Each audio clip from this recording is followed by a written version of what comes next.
Welcome back to Dial P for Podcast. It's the podcast where we are watching Alfred Hitchcock's filmography chronologically. We are watching 4 feature films a month.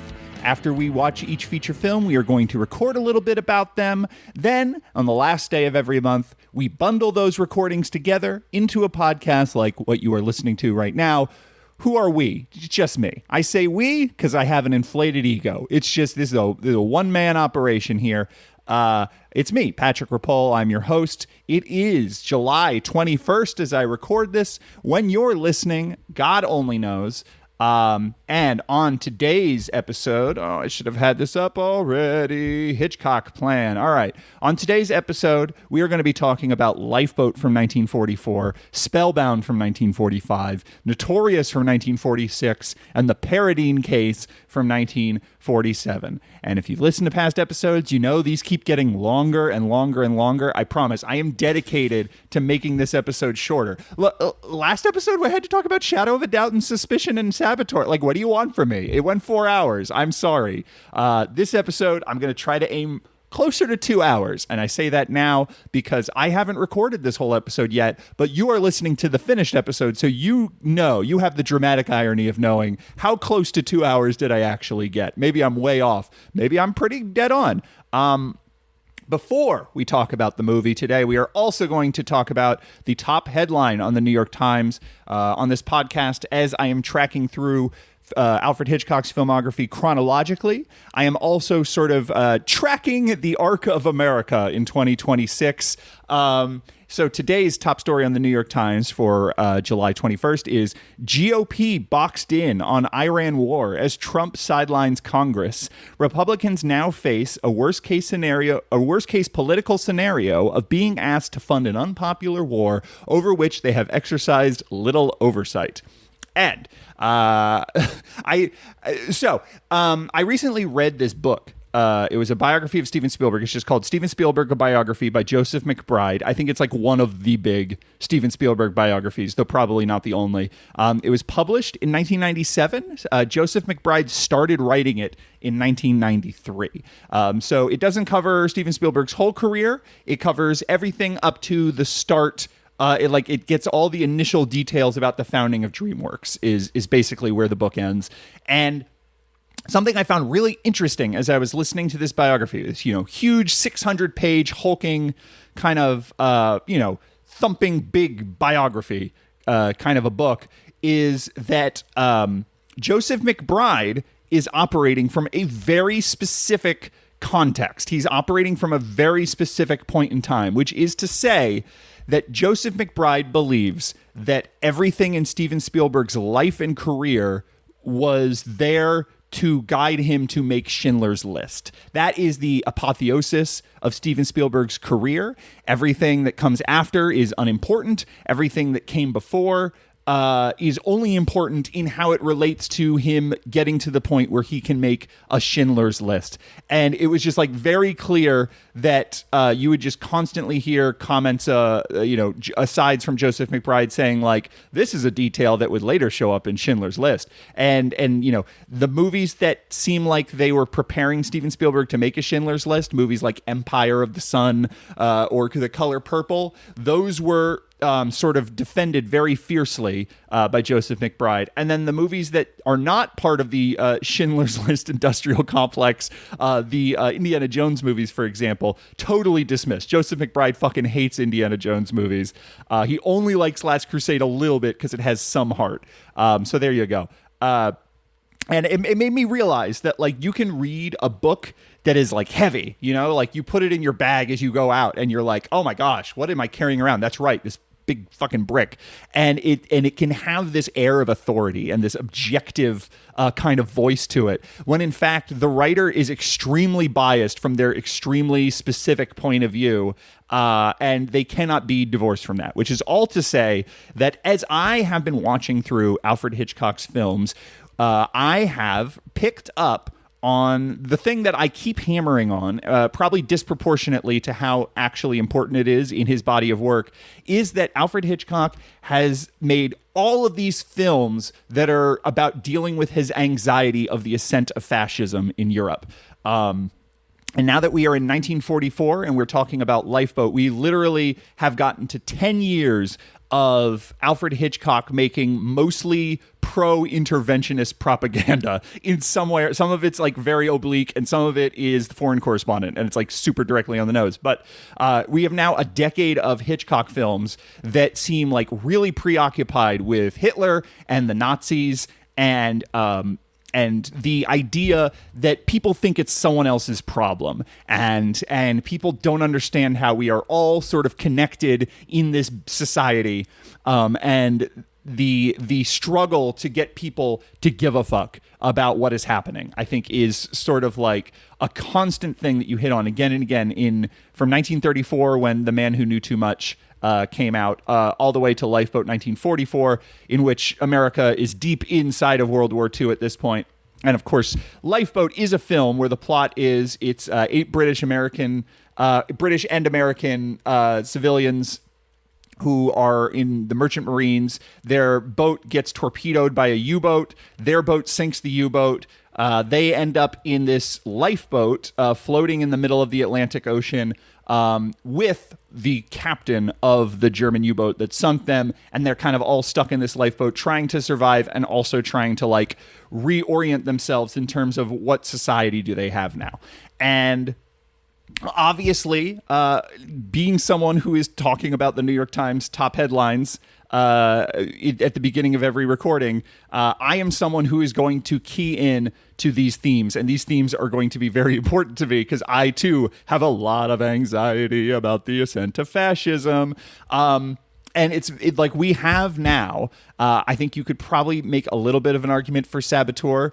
But Saboteur, it's like in details only. Is it a World War II movie? This is a World War II movie. This is a movie that was inspired by these newspaper and magazine articles that kept coming out about, what it's like to be in a lifeboat after your boat is sunk. This was a relatively common occurrence during this time if you are crossing the Atlantic Ocean. And so, there's plenty of people who did not survive, but there are plenty of people who did and lived to tell their story. And so this was this idea that Alfred Hitchcock thought was interesting. We again have the Alfred Hitchcock who is always looking for a new challenge. He's always trying to stretch his legs a little bit. At the beginning of his time in America, you have an Alfred Hitchcock who is sort of trying to keep his career afloat.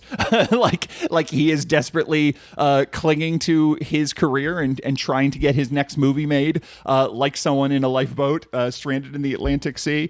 By the time you get to 1944, he has been nominated for Best Director at least once, maybe a couple times at this point. He's made like 3 or 4 films that have been nominated for Best Picture.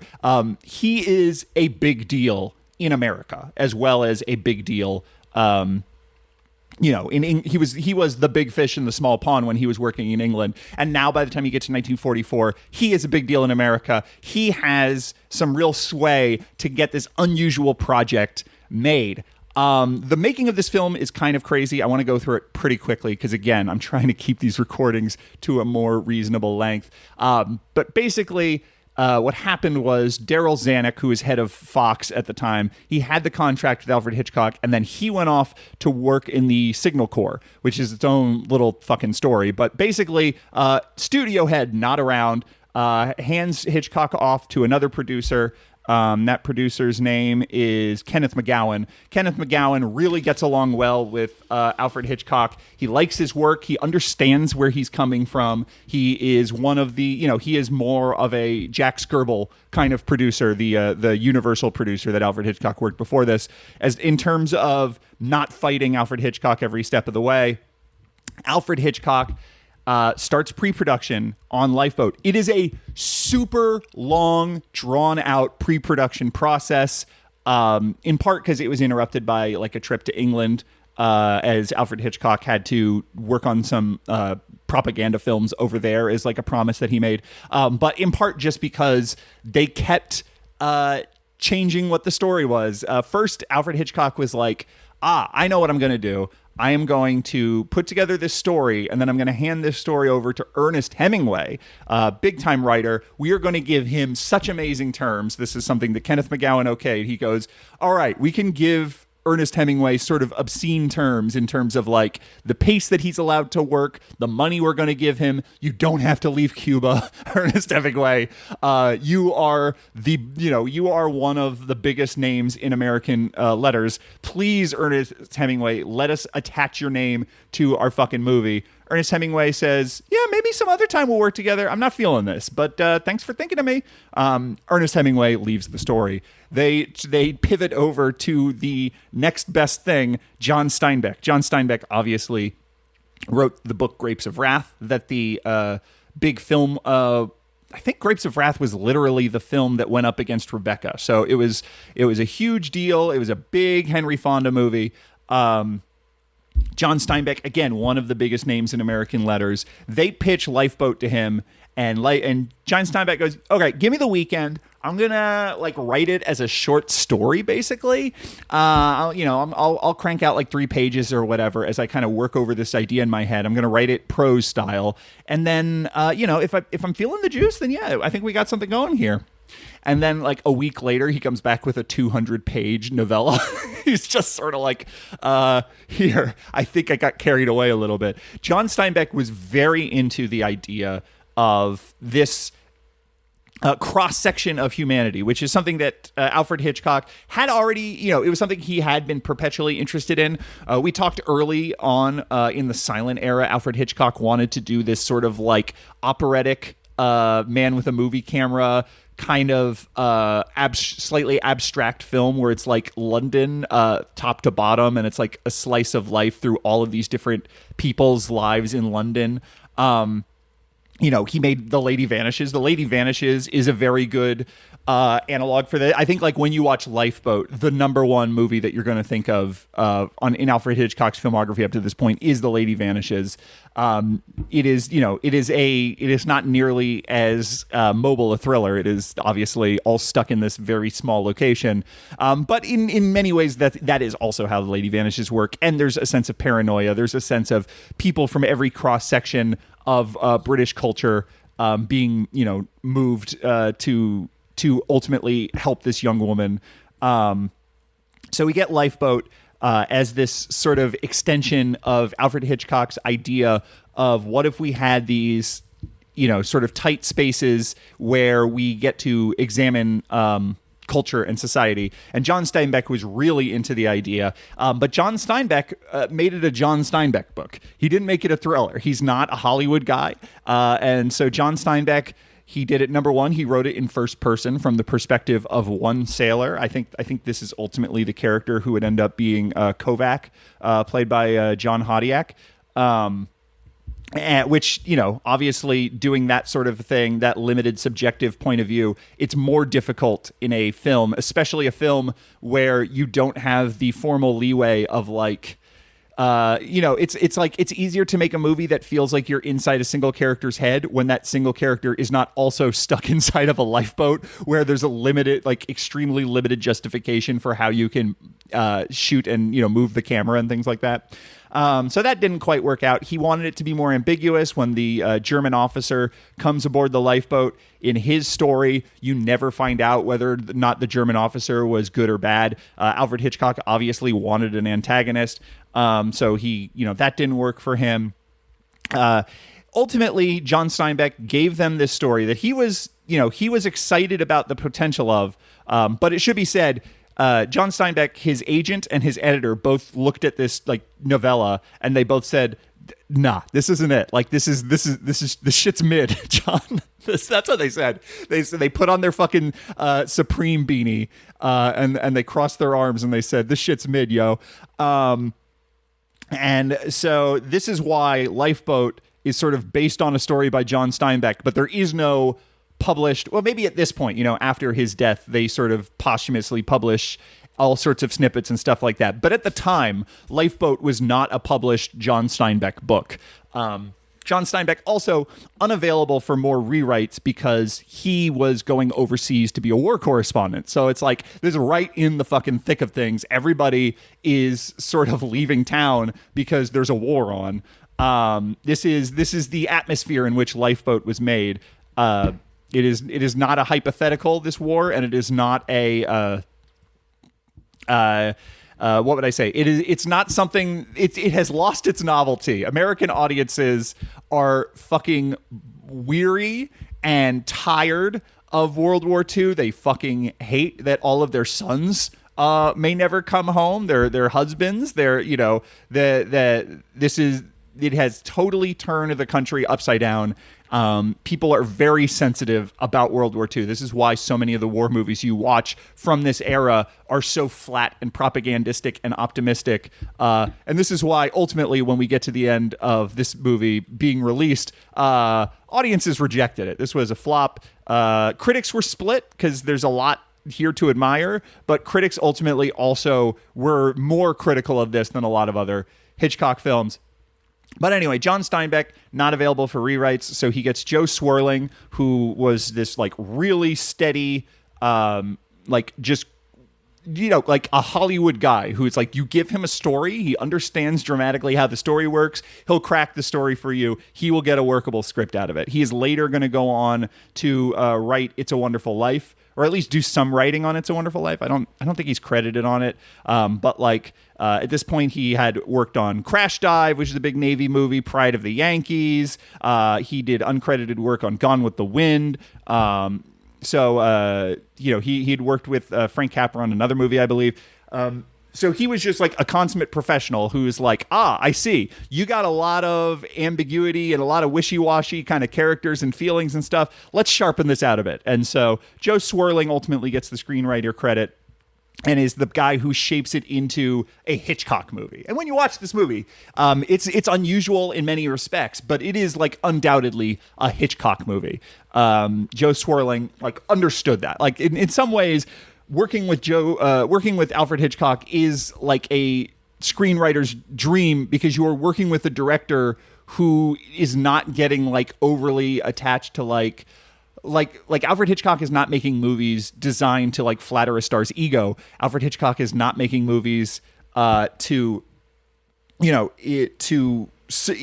Hitchcock understands how stories work is basically what I'm trying to say. And so when you are a guy who understands how stories works, you probably work together quite well. And they did. The thing about this movie is it is fucking dark. One of the first thing that happens is a woman holding a drowned dead baby climbs onto the lifeboat. It is just like this woman who has lost her mind. She is so shell-shocked by the attack on the Merchant Marine ship, and she is holding this baby, and she's clinging to it, and there is a nurse on board this lifeboat who checks it, and you just see her like look at another character and shake her head, and that's how the movie opens. We get a woman and a dead baby. So anyway, Daryl Zanuck. This is like a year of production, basically, from the start of pre-production to the finish of filming. It takes a very long time. This movie, you would think, it's all shot in the lifeboat. It's like one set. It's all like a small cast. We don't have to ever hire a lot of extras. There's some special effects, obviously, with, explosions of ships and like getting this lifeboat set in this water tank looking good and everything. But like, it doesn't seem like a huge undertaking the way a Foreign Correspondent would be or whatever. This is probably a pretty cheap movie Alfred Hitchcock to make. No, this movie, they paid John Steinbeck big bucks because they wanted John Steinbeck's name on the poster. They wanted people to think that they were going to see a John Steinbeck thing.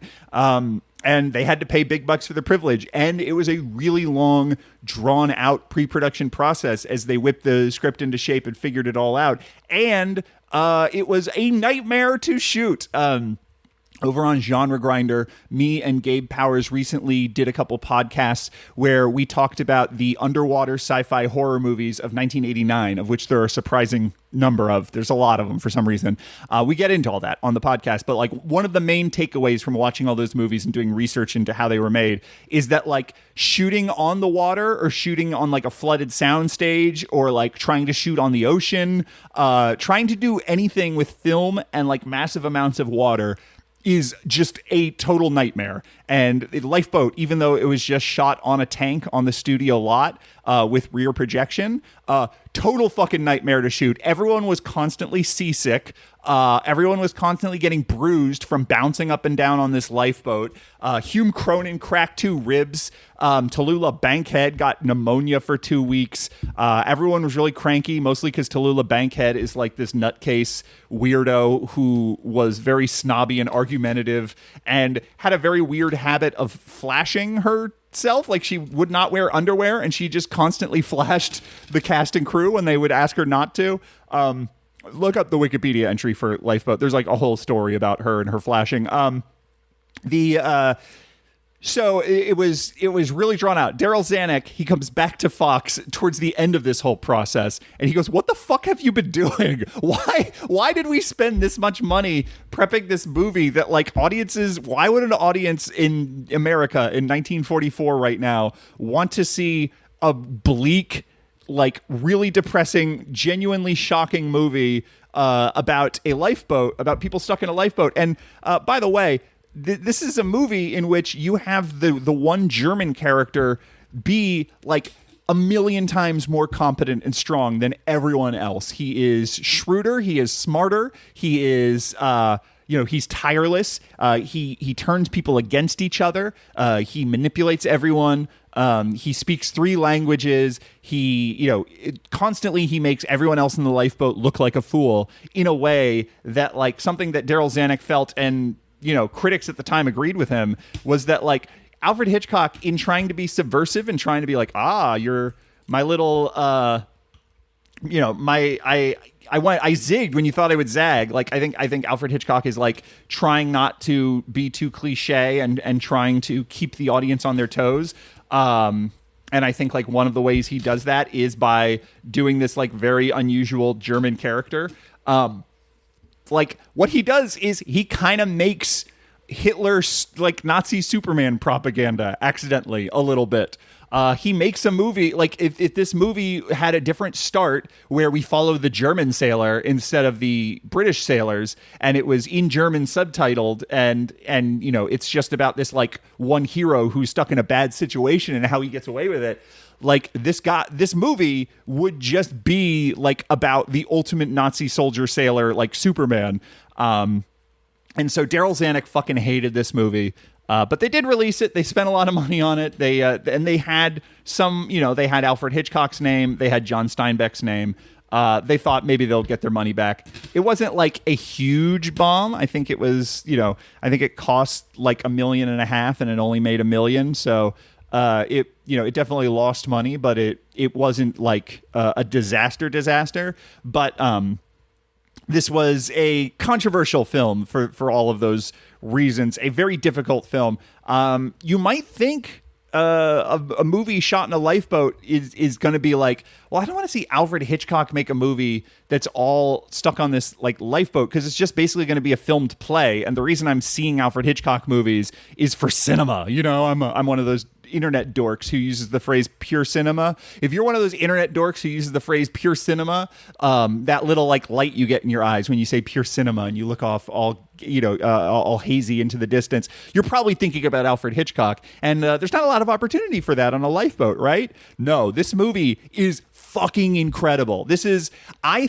Ultimately, I think Lifeboat is a good movie, but it's not one of Alfred Hitchcock's best. I think it is one of his best directed movies up to this point. I think all the performances are incredible. Tallulah Bankhead may have been very difficult to work with, but she plays this, like, upper class rich reporter, and her poise and her ability to sort of underplay everything and, like, have the focus of the camera in her non-reactions to these very harrowing scenarios, and, like, her like ceaseless dry wit and all that. Incredible. Tallulah Bankhead is so good.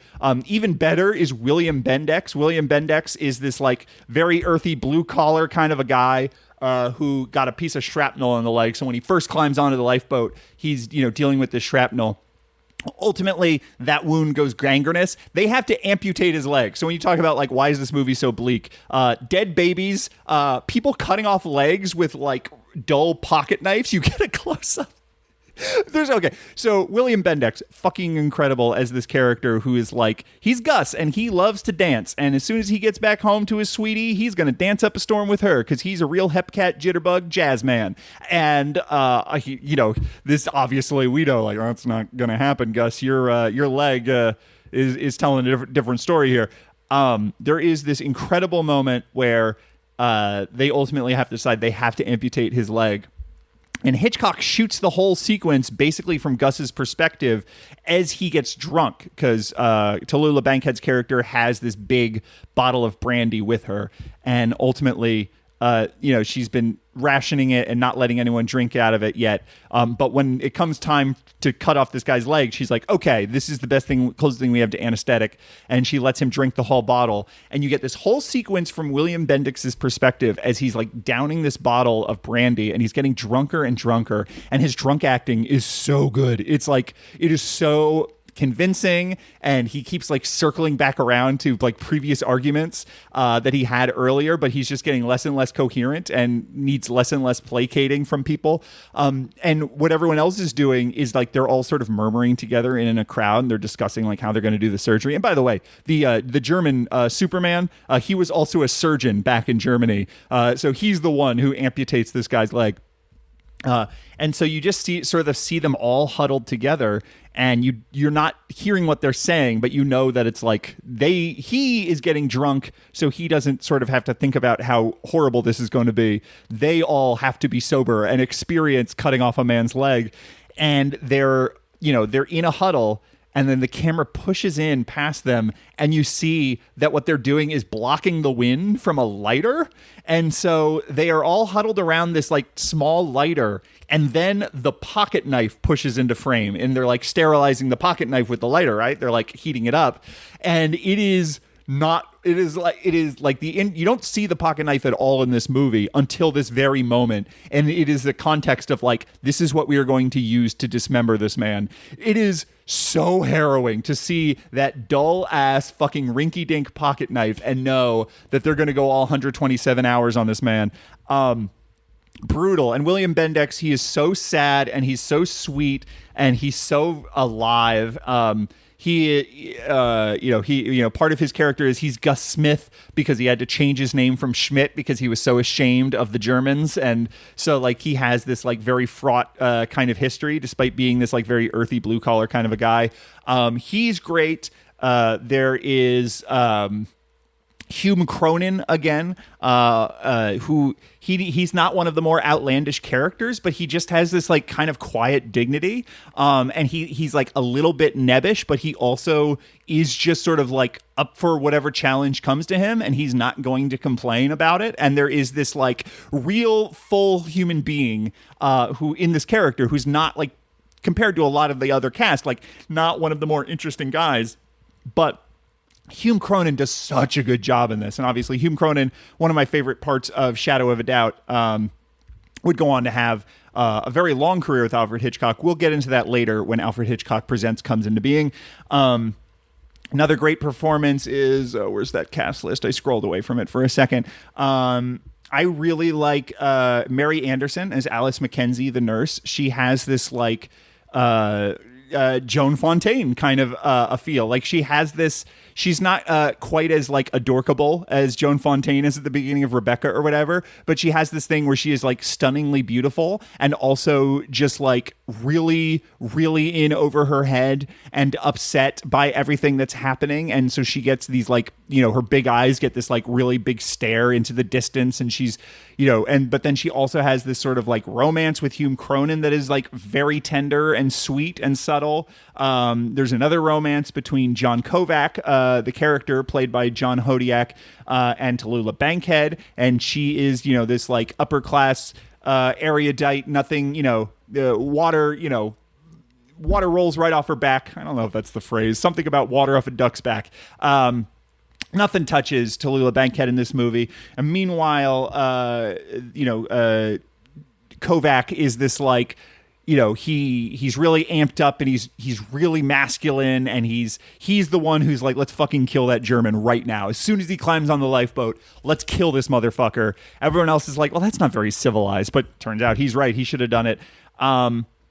those two have a romance that is like really sexy in a way that's like they got away with stuff because of the context is like, well, I mean, they're out, exposed to the elements. He's going to have his shirt off. He's all hot, in this boat. And if he has his shirt off and Tallulah Bankhead is, it's a close boat, it's close quarters. There's a lot of people in a little boat. If it turns out that she is like sort of nuzzling up against his chest and we get these extreme close-ups of her fingers trailing across all of his tattoos and like it is one of the sexiest things. It's certainly the sexiest dynamic that has happened in an Alfred Hitchcock movie so far. Not that I think later on in his career, he's going to get a lot sexier. I think like opening of Psycho, parts of To Catch a Thief, stuff like that. I think parts of Rear Window are really sexy. This is really sexy and exciting. And so it is like classic, like, it is a survival story, but also you have all these little other stories going on, and it is about these characters bouncing off of each other. Joe Swirling's script is awesome. Like, it's like really crackling. There's just like a lot of great lines and exchanges and stuff like that. One performance, maybe not so good, is Canada Lee as Joe Spencer. Now, I'm not saying Canada Lee is not so good of an actor. This is not such a great character. John Steinbeck originally had a vision of Joe that was different because it was important to him. He wanted to have a black man in this boat. He was like, this is about America, and black Americans are Americans. And despite, what your average Hollywood movie thinks, there are in fact black people in America, and they have like full lives and personalities and goals and hopes. And so I believe it was Steinbeck who was like, and there should be the ship's steward should also be on this lifeboat.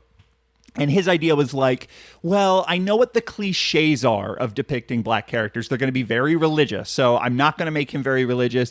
They're kind of they're low culture. So I'm going to make this guy, he is like a professional musician for like an orchestra. And there was all these things that ultimately, when they rewrote John Steinbeck's material, they made him more and more stereotypical, where they're like, yeah, he's super religious. He's the one who, who knows when they have to bury the baby at sea, basically, the dead baby. He's the one who knows the prayer that you say. He plays the tin whistle for everybody, but he's playing like little jigs and little old standards and stuff. He's not playing classical music on it. He's very deferential to everyone else. There's a part where everyone's voting whether or not the German stays on the lifeboat when he first gets on. And he's just sort of like, oh, do I have a vote? And that could be a moment where you're like, yes, this is like an interesting, like this black character finding himself in a very different kind of country where all of a sudden he has, he is franchised, he has rights, like people care about what he thinks. And then immediately after, they're like, of course you do, Joe. He's like, I want to stay out of it. And so it's like one of those things where it's like, what I want doesn't matter. And like most of this movie is people telling Joe what to do and him immediately going, yep, all right. Which is like, this is what a black character in Hollywood in 1944 does. NAACP fucking hated this character. Made him a former pickpocket, which is like one of these crazy things. Made him, it's like, it's not a good character. There's an aspect to this character that I have seen a couple critics point out that is like, when everybody wants to kill the German, he's the one who stays out of it and doesn't pitch in to kill this German. And it's because this is too close to a lynching for his comfort. And it's like, isn't that like a little bit of racial insight that you wouldn't expect from this Alfred Hitchcock movie? This, like, the only moral person is the black man because he understands what it's like to be, othered and different. And it's like, no, when they kill this German, the German has betrayed them like 5 straight times. And in fact, like, let people fucking die. Like, this German, they should have killed immediately because he's a goddamn Nazi. And then he has proven himself again and again to be a goddamn Nazi. And then for their own self-preservation, they have to kill this guy. This is like a very justified kill. That is not what lynchings are. If you think that what happens to the German at the end of this movie is comparable to a lynching in the South, then I really am suspect of what you believe lynchings in the South are, because they are not that. They are not justified extrajudicial justice. They are entirely hate crimes. That's it. That's all there is to them. So this is not a argument that to me holds a lot of water. I think it's just a shitty character. But he gives an okay performance. Everybody is like sort of locked into their characters. You get the feeling that you do when you like see good play of like, this is a cast who has been working together and like feels each other's energy and rhythms, and they all just have like this real good innate understanding of themselves and like how they stand in relation to each other, and like just the pace of the dialogue, how they snap off at each other, overlap with each other, react to each other, all these things.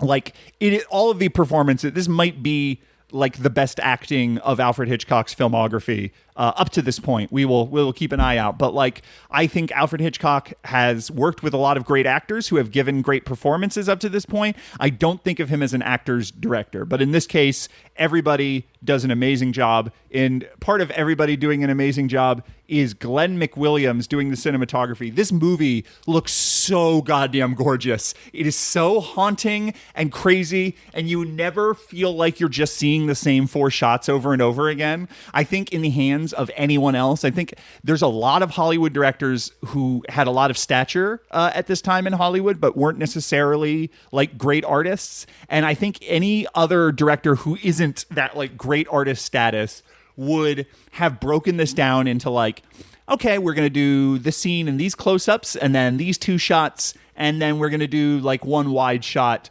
with these like 4 people or whatever. But ultimately, we're in a boat. What are we going to do? Let's just tell the story and not let the camera get in the way of the performances would be the instinct. And then when you watch Lifeboat, the camera movement, the framing, the close-ups, the faces, the editing, it is so goddamn cinematic. Lifeboat is, in fact, one of the best directed Alfred Hitchcock movies up to 1944. I would put it up there with a 39 Steps, with a Rebecca, with a Foreign Correspondent, with a Shadow of a Doubt. It is Alfred Hitchcock at the peak of his powers, and it is Alfred Hitchcock with material that he originated. So again, we have in the past gotten some Alfred Hitchcock movies that he sort of did because they were an assignment, the Mr. and Mrs. Smiths of the world.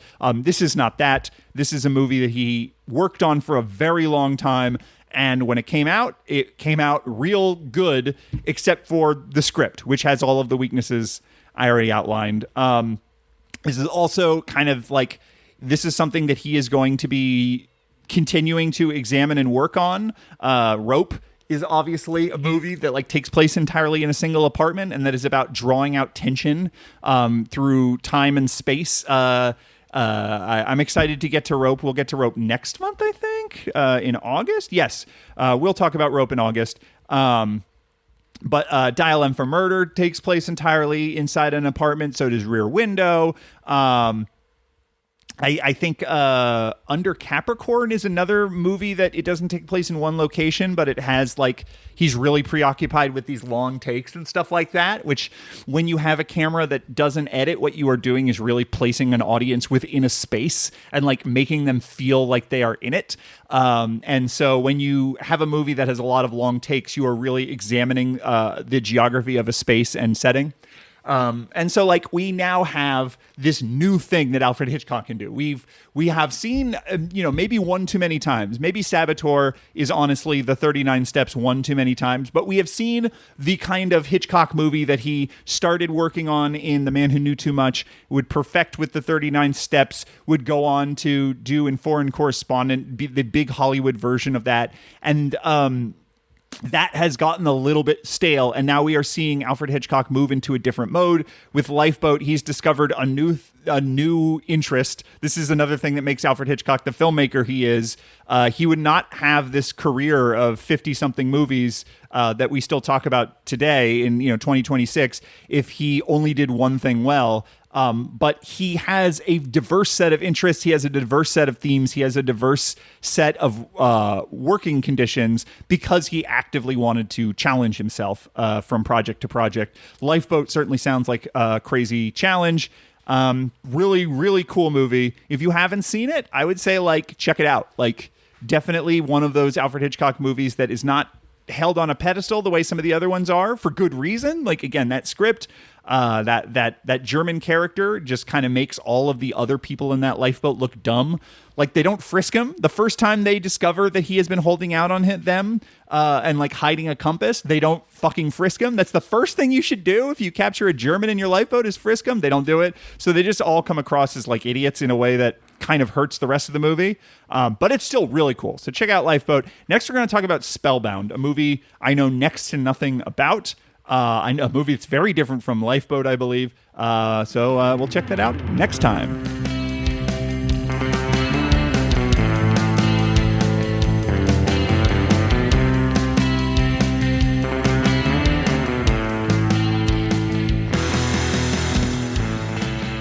Welcome back to Dial P for Podcast. It is July 24th as I record this. When you're listening, God only knows. But the top story in the New York Times today: Trump demands Saudi Arabia normalize relations with Israel as part of nuclear deal. The president's new condition could create a roadblock to the agreement his administration announced this week. We are talking about Spellbound from 1945. Now, I was trying to think of like what's the best way, because again, I'm trying to keep these reasonable in length. I'm trying not to turn this into another epic episode, especially when it's like we're talking about movies like Spellbound, which I'll just jump to the end here. This movie's no good. It has some admirable elements, but like it just fundamentally doesn't work on any level you want it to.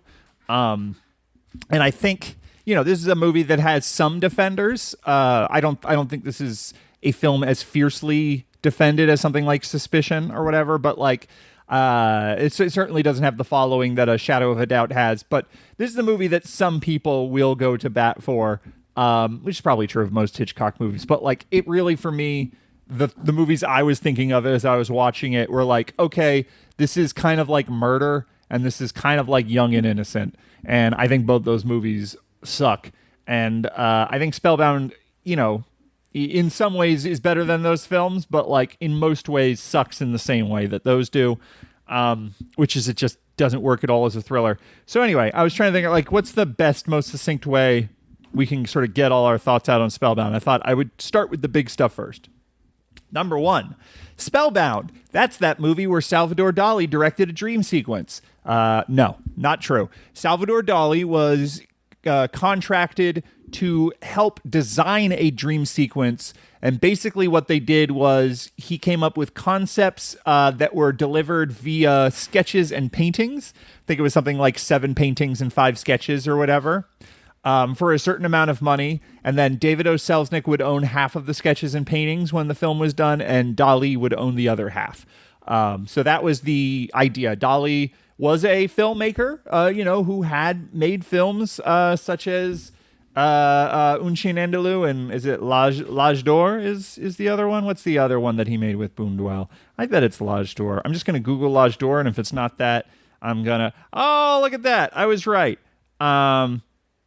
He did the screenplay with Boondwell on L'Âge d'Or. So anyway, he was, if David O Selznick, who this is a David O Selznick production, this is the second... After 5 years, this is the second David O Selznick movie that Alfred Hitchcock made. All the other films he made under David O Selznick's watch were him being loaned out to other people.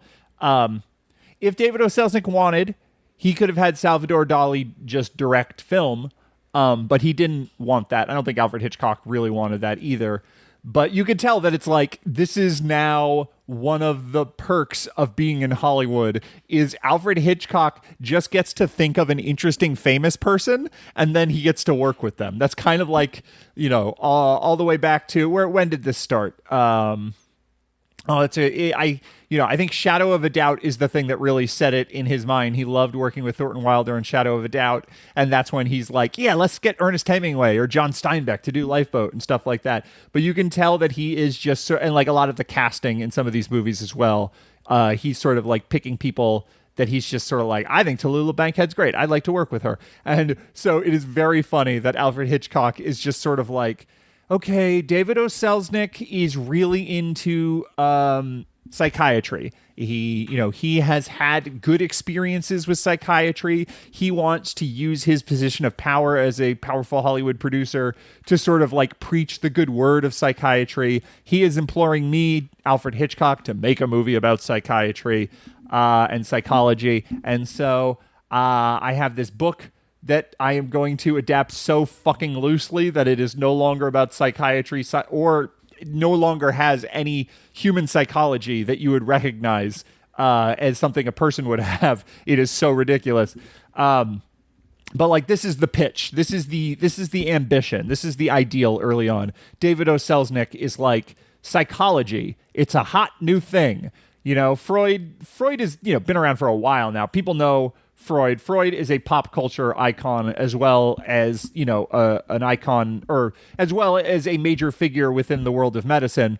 But this is not something that Hollywood is tackling directly very often. Obviously, Hollywood has always had films that are rich with psychology and, films that draw on the subconscious, films that even sort of break down characters' troubles in the kinds of terms that people like Carl Jung and Sigmund Freud were using. But rarely in 1945 were we having films that were like, this is a film about psychology. And so this is David O. Selznick's ambition. Let's make a psychology movie. It's going to be Spellbound. It's going to be great. And Alfred Hitchcock goes, that sounds like a good excuse to get some fucking weird avant-garde shit on screen, which I'm always trying to do. And I watch everything. And Alfred Hitchcock in his days of being a pretentious little film society shit in England, that they were screening Lecce Andalou. That he was, like itching to work with Dali. Dali obviously likes money. And he's very big into sort of publicizing himself. So he's going to say yes. Did not direct this sequence. So, urban legend number one. This is a movie that has a Salvador Dali directed dream sequence. No. Urban legend number two. The dream sequence was originally 20 minutes long, and David O. Selznick cut it down to 2 minutes. That is not true. There were early ambitions that the dream sequence would be much more elaborate. And I think, according to Patrick McGilligan in this biography I'm reading, Alfred Hitchcock, A Life in Darkness and Light, Ingrid Bergman in an interview once said that, the dream sequence was initially 20 minutes, but they cut it down. And that is the only source, I think, of the rumor that the dream sequence was originally this like big, massive, like as soon as I heard people talk about like, there was a dream sequence that was, the footage is lost, but originally it was like 20 minutes long. In my mind, it was like the American in Paris ballet at the end of that movie. Like, I'm like, okay, somewhere out there's a Salvador Dali, Alfred Hitchcock, American in Paris ballet. That sounds spectacular. It sucks we don't have it. Well, we never had it. Because even though Alfred Hitchcock wanted the dream sequence to be more elaborate, the budget was cut way back by David O. Selznick. And by the time they went to film the dream sequences, it was like maybe a tenth of what they started with planning. This is a movie that, like Rebecca, Alfred Hitchcock finished it. He was like, well, this isn't my fucking movie. It's David O. Selznick's movie. Do what you want. And David O. Selznick very eagerly did. So the dream sequence was originally 3 minutes long, and it was cut down to 2 minutes. That is the facts, at least as presented in this biography I'm reading, which seemed to source, actual studio notes and things like that. So Spellbound, not the secret lost, follow-up to L'Âge d'Or and Un Chien Andalou. What is Spellbound? Spellbound is giallo. It's a thriller about a woman played by Ingrid Bergman who falls in love with her new boss, except it turns out her new boss at this asylum, this mental hospital that she works at, it turns out this new boss is not a new boss. It is an amnesiac pretending to be her new boss because he doesn't know who he is. And she quickly discovers this, and then together they go to track down who he actually is, but also he's been accused of murder, so they're running from the police. So what is this? It's the 39 Steps. It's a movie on the run, except it's not, because there's no fucking tension. A couple of things wrong with this. Like, almost everything wrong with this movie, there's a lot wrong with it. It's not just the one thing, but like, it fundamentally doesn't work as a thriller for a few reasons. Number one, the murder he is supposed to have committed, we are told about it briefly. It is a person we've never met. It is a person that no one in the film seems to have ever met. Otherwise, Gregory Peck wouldn't have been able to show up. By the way, it's Gregory Peck as this amnesiac. Everyone accepts Gregory Peck as their new boss, which means that when they discover that that their new boss was in fact murdered and Gregory Peck is the prime suspect, there can't be any emotional investment because they've never met the guy. We've never met the guy. We don't see the murder. At no point during the movie does it feel like the cops are closing in. In fact, there is a scene where they have a nice conversation with police officers in a living room, and the police officers seem so fucking clueless that it seems like you would play that scene for tension, but there's no tension in the scene because you just know that they're not on the verge of being caught at all. So it's a movie about people on the run, about a crime that we don't care about. It is a movie about psychology, but all of the psychobabble stuff is so bad. I remember when Hannibal came out. Remember that TV show Hannibal?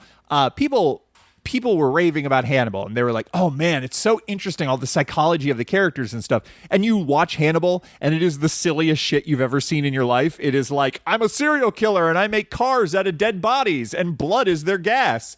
It's like, it's so stupid and so divorced from anything human that, like, any attempts at like trying to portray actual psychology of characters gets obliterated. This is that kind of movie where there are so many leaps of logic that make no goddamn sense at all, that by the time you are supposed to like uncover the secret trauma that is the truth behind Gregory Peck's amnesia, it has lost you long ago. So it is a movie, doesn't work as a thriller, doesn't work as psychology.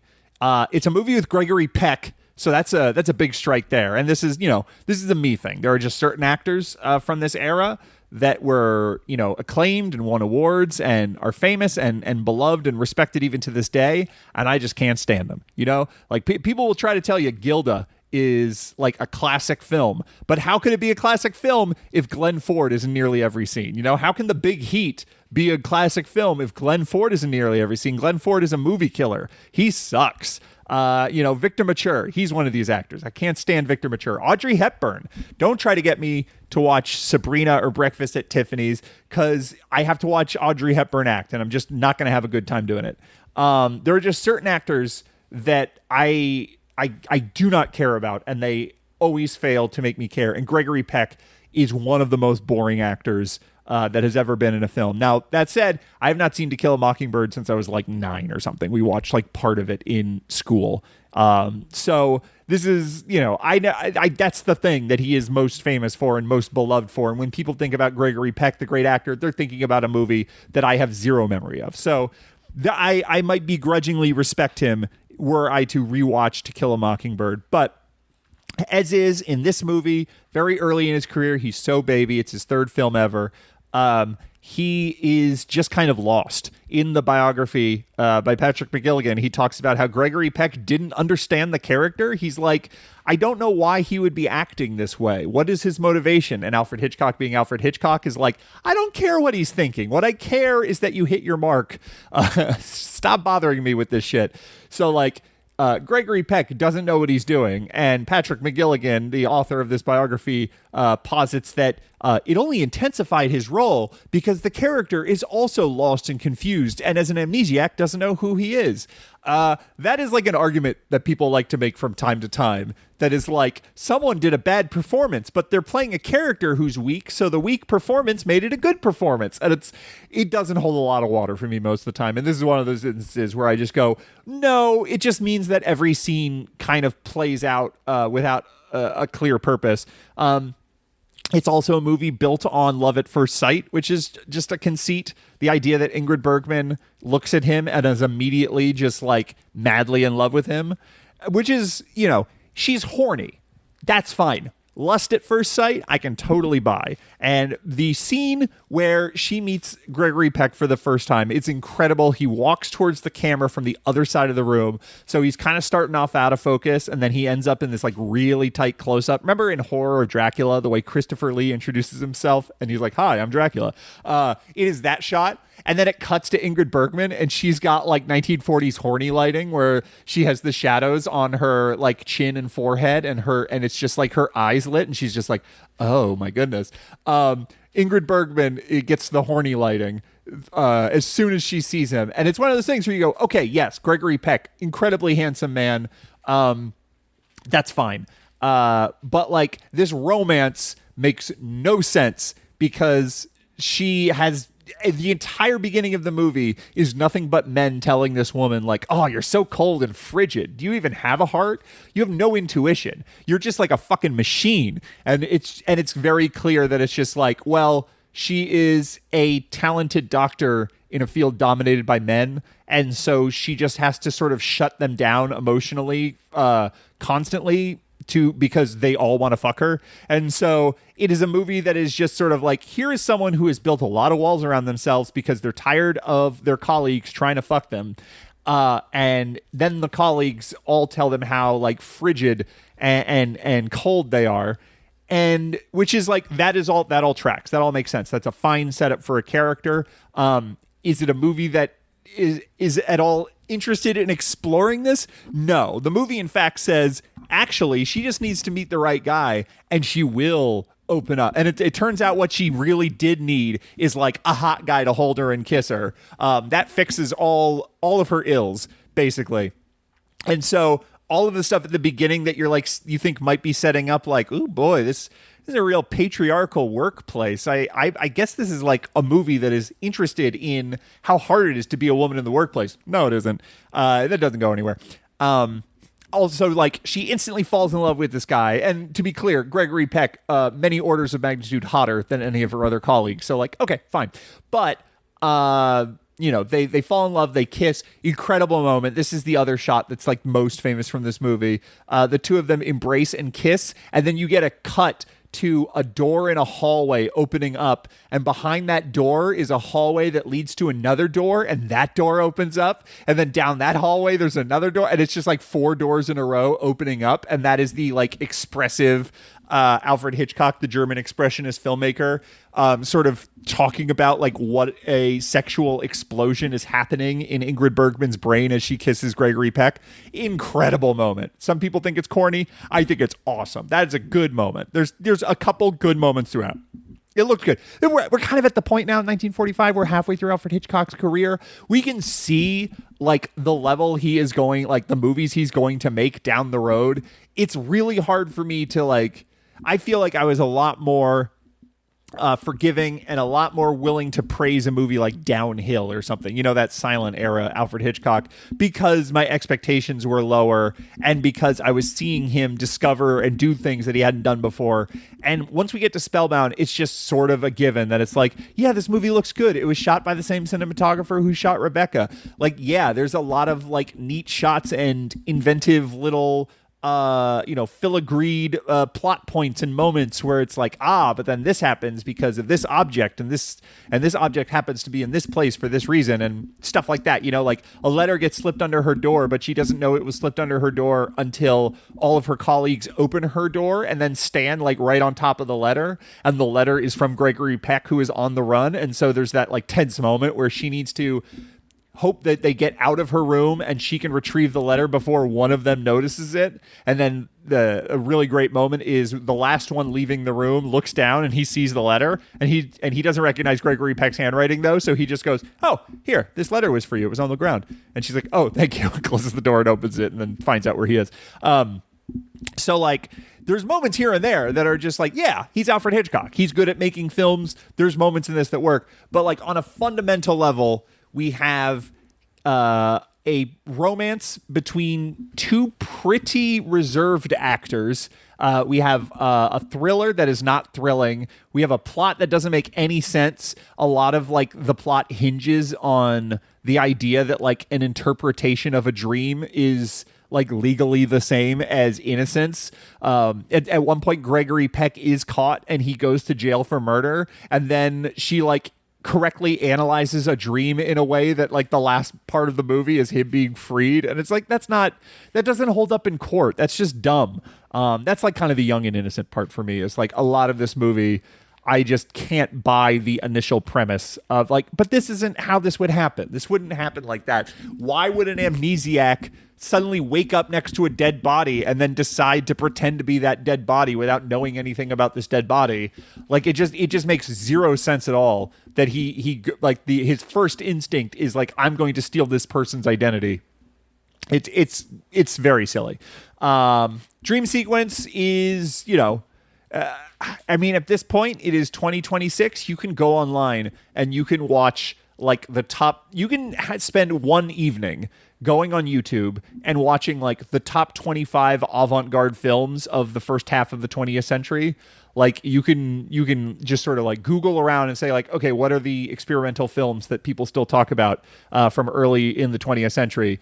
And you can watch Blood of a Poet. You can watch Fireworks by Kenneth Anger. You can watch Meshes of the Afternoon by Maya Deren. You can watch all these movies, Un Chien Andalou, right there on YouTube. Eyeball getting cut in half. It's fine. It probably doesn't even get a content warning there. You can do all this. And so like it's not worth selling you Spellbound on this 2 minutes of dream sequence that, by the way, is constantly interrupted. This was not Hitchcock's desire. This was O Selznick's desire. The setup of the scene is that Gregory Peck is having his dreams analyzed so they can like figure out what's been wrong with him. And so he's like, oh yeah, I just had this nightmare, and it's him telling them about it. And you'll get 20 seconds of the nightmare, and then it will cut to them in the room being like, oh, I see. So then this must mean the mask must be a metaphor for this. And then it cuts back to the dream. So 2 minutes of like genuinely cool experimental avant-garde footage within a Hollywood movie. It's worth noting. It's worth talking about. It's neat. It is not worth the price of admission of watching the rest of this movie, I would say. Especially since you don't get to like really vibe with it because it keeps getting cut into. The other thing about that scene is it just made me think of the Adam West Batman because they sort of interpret his dream the way Batman solves a Riddler riddle in the 1960s show, where it is basically the equivalent of Batman going like, and now Robin, what is yellow and right? And Robin goes, a ballpoint banana. That's right, Robin. Like that is basically how they solve this dream. It is so dumb. And then at the end, there is this like big insight that's like, oh, I accidentally killed my brother when I was young. That's why I killed my brother when I was young. And then they both immediately are like, hooray, we solved it. And they hug each other. There's no sense of like lingering trauma. There's no, decompression where he has to like have time to deal with the fucked up feelings of realizing that he accidentally killed his brother when they were both children. All of that is just sort of like, well, that solves that issue. You're not a murderer. It's dumb. It's not exciting, and it's not smart, and the performances are not that interesting. And like you want Spellbound to be like a forerunner to Vertigo. You want it to be like a weird, fucked up, internal kind of psycho, kind of a movie. You want to say like, when I watch Spellbound, I see what would later become Marnie or whatever. I haven't seen Marnie, so maybe when I see Marnie, I'll be like, hey, this is kind of like Spellbound. But the thing is, the psychology is so dumb, and Alfred Hitchcock knew it. Alfred Hitchcock had already made movies with characters that had more interesting psychology. He knew that what he needed were movie stars and something that was exciting to an audience, because he needs his movies to make money so he can keep making more movies. And this was a one for them kind of a project. Worth noting, the reason David O Selznick, or one of the things David O Selznick was going through in his therapy, was that his brother, who is Alfred Hitchcock's agent, had just drunk himself to death. He had a real Myron O Selznick was Alfred Hitchcock's agent, had a big drinking problem. He died of it. Really fucked up David O Selznick. This is one of the things he was working through. And we have this movie about Gregory Peck realizing he accidentally killed his brother when he was a child. Also, recently deceased, Alfred Hitchcock's brother. Alfred Hitchcock, I think I talked about this in the last episode. Alfred Hitchcock's mom dies I think, 1944, 1943. In the recent past, Alfred Hitchcock's mom had died. And shortly after she died, his brother died. And the court said that his brother died via suicide, but there was some ambiguity there where it was like, well, he actually had a lot of substance abuse problems, so it was an overdose, but it might have been an accidental overdose. It might not have been suicide. Regardless, Alfred Hitchcock also has a brother dying way too young happened to him. This is a personal movie for David O Selznick for all the reasons I mentioned. This is not a personal movie for Alfred Hitchcock. Alfred Hitchcock works. We're listening to Dial P for Pi. We're talking about Alfred Hitchcock in 2026, 60 years, 70 years after his death or whatever. More like 50 years after his death, let's say. We're talking about his work 50 years after his death because he's clearly working through his shit in his films. This is not that. This is him just kind of going through the motions in his films. So Spellbound, not very interesting. There's like a flash of red. That's honestly, I'm glad I remembered to mention the flash of red. So one of the other famous things about Spellbound is it is a black and white movie, but the killer, the guy who's ultimately not Gregory Peck, but the real killer, Ingrid Bergman corners him and says, "I know you're the killer," and he's like, "Well, now I have to kill you." And she's like, "You wouldn't do that. That would be dumb, and you're too clever. You don't kill people for practical reasons. You kill people because you're crazy." And she starts to walk out of the room, and he points the gun at her, and then he's like, "Nah," and then he points the gun at himself and kills himself. And you see from his POV the gun pointed at the camera, and then when the gun fires, there's like 2 or 3 frames of just pure color red. And it is like this shocking flash of color in this black and white movie that you don't expect. It's a little bit Great Train Robbery, the guy firing the gun at the camera at the end. It's a little bit silly because the way Alfred Hitchcock stages the shot, it is clearly not a human being's hand holding a gun, but like a giant prop hand holding a giant prop gun, I guess, so he can get the close-up that he wants. But the hand looks like it's carved out of wood, so it is just all of a sudden a mannequin killing himself. It's very silly. But this guy kills himself, and you get that flash of red. And when you think about the psychology in this movie, I did not think about like other greater Alfred Hitchcock movies that deal with characters' psychologies. What I thought about was William Castle. This feels like Straight Jacket. This feels like The Tingler. Remember that scene in The Tingler where there's just the one shot that's all red because the bathtub's full of blood? This is the fucking Tingler. Except The Tingler is great. The Tingler, no joke, one of the great horror movies of the 50s. Incredible movie, The Tingler. It is amazing. Spellbound could not be as good as The Tingler.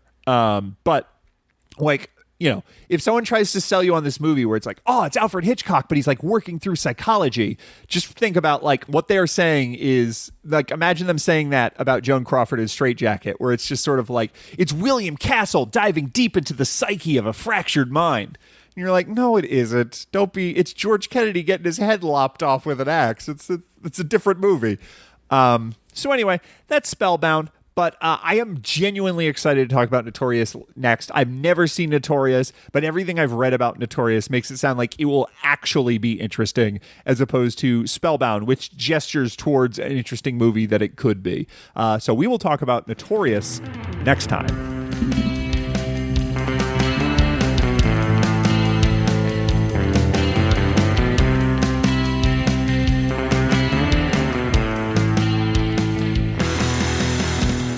Welcome back to Dial P for Podcast. It is July 28th as I record this. When you're listening, God only knows, but the top story on the New York Times today, how the Houthis, I am probably mispronouncing that, I apologize, how the Houthis cornered Saudi Arabia into a new conflict. The Iranian-backed Houthi militia in Yemen has seized on a vulnerable moment for neighboring Saudi Arabia. The group hopes to force political concessions in Yemen.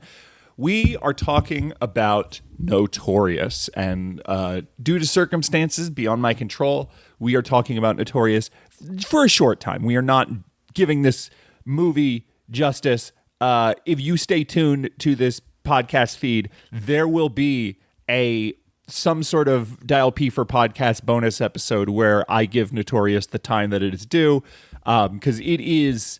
I not seen this movie before starting this project. This is the one. This is the. I was curious, like, what's going to be the biggest surprise? What's going to be the movie I've never seen before that, like, really sends me for a loop? It's Notorious. Notorious is very possibly the greatest Alfred Hitchcock movie ever made. I would have said before this that Rear Window is there. Maybe once we get to Rear Window, I will feel that way again. But having just watched Notorious twice, it's like astounding.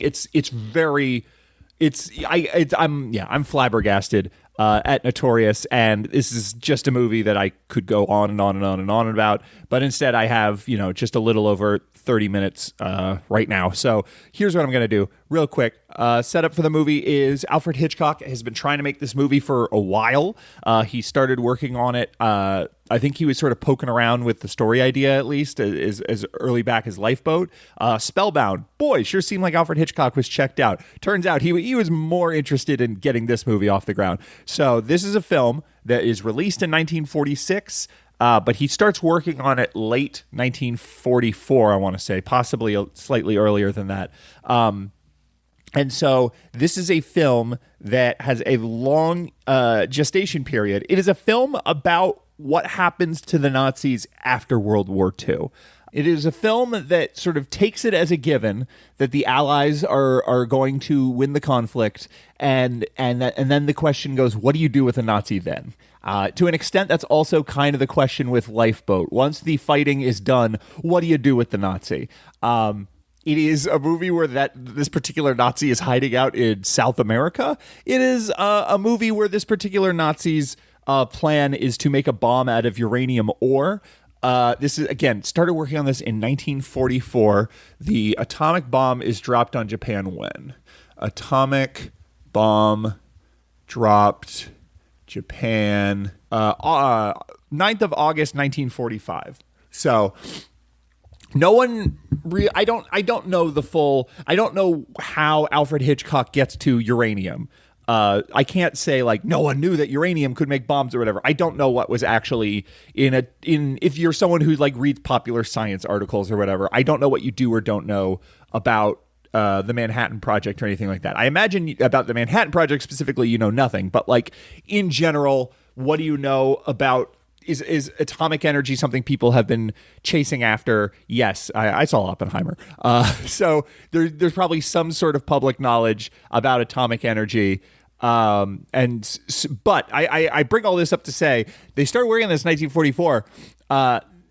David O Selznick got cold feet. He shopped it around a bunch.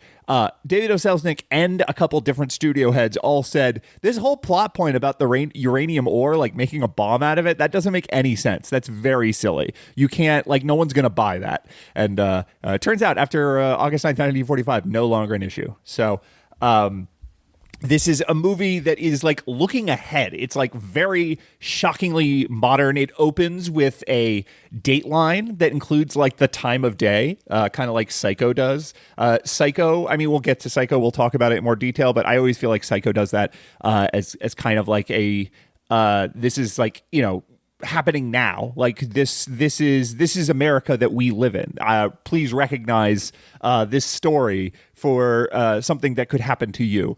And I think there is something a similar tactic here for at first with Notorious, where what he is saying with this dateline is kind of like it is 1946.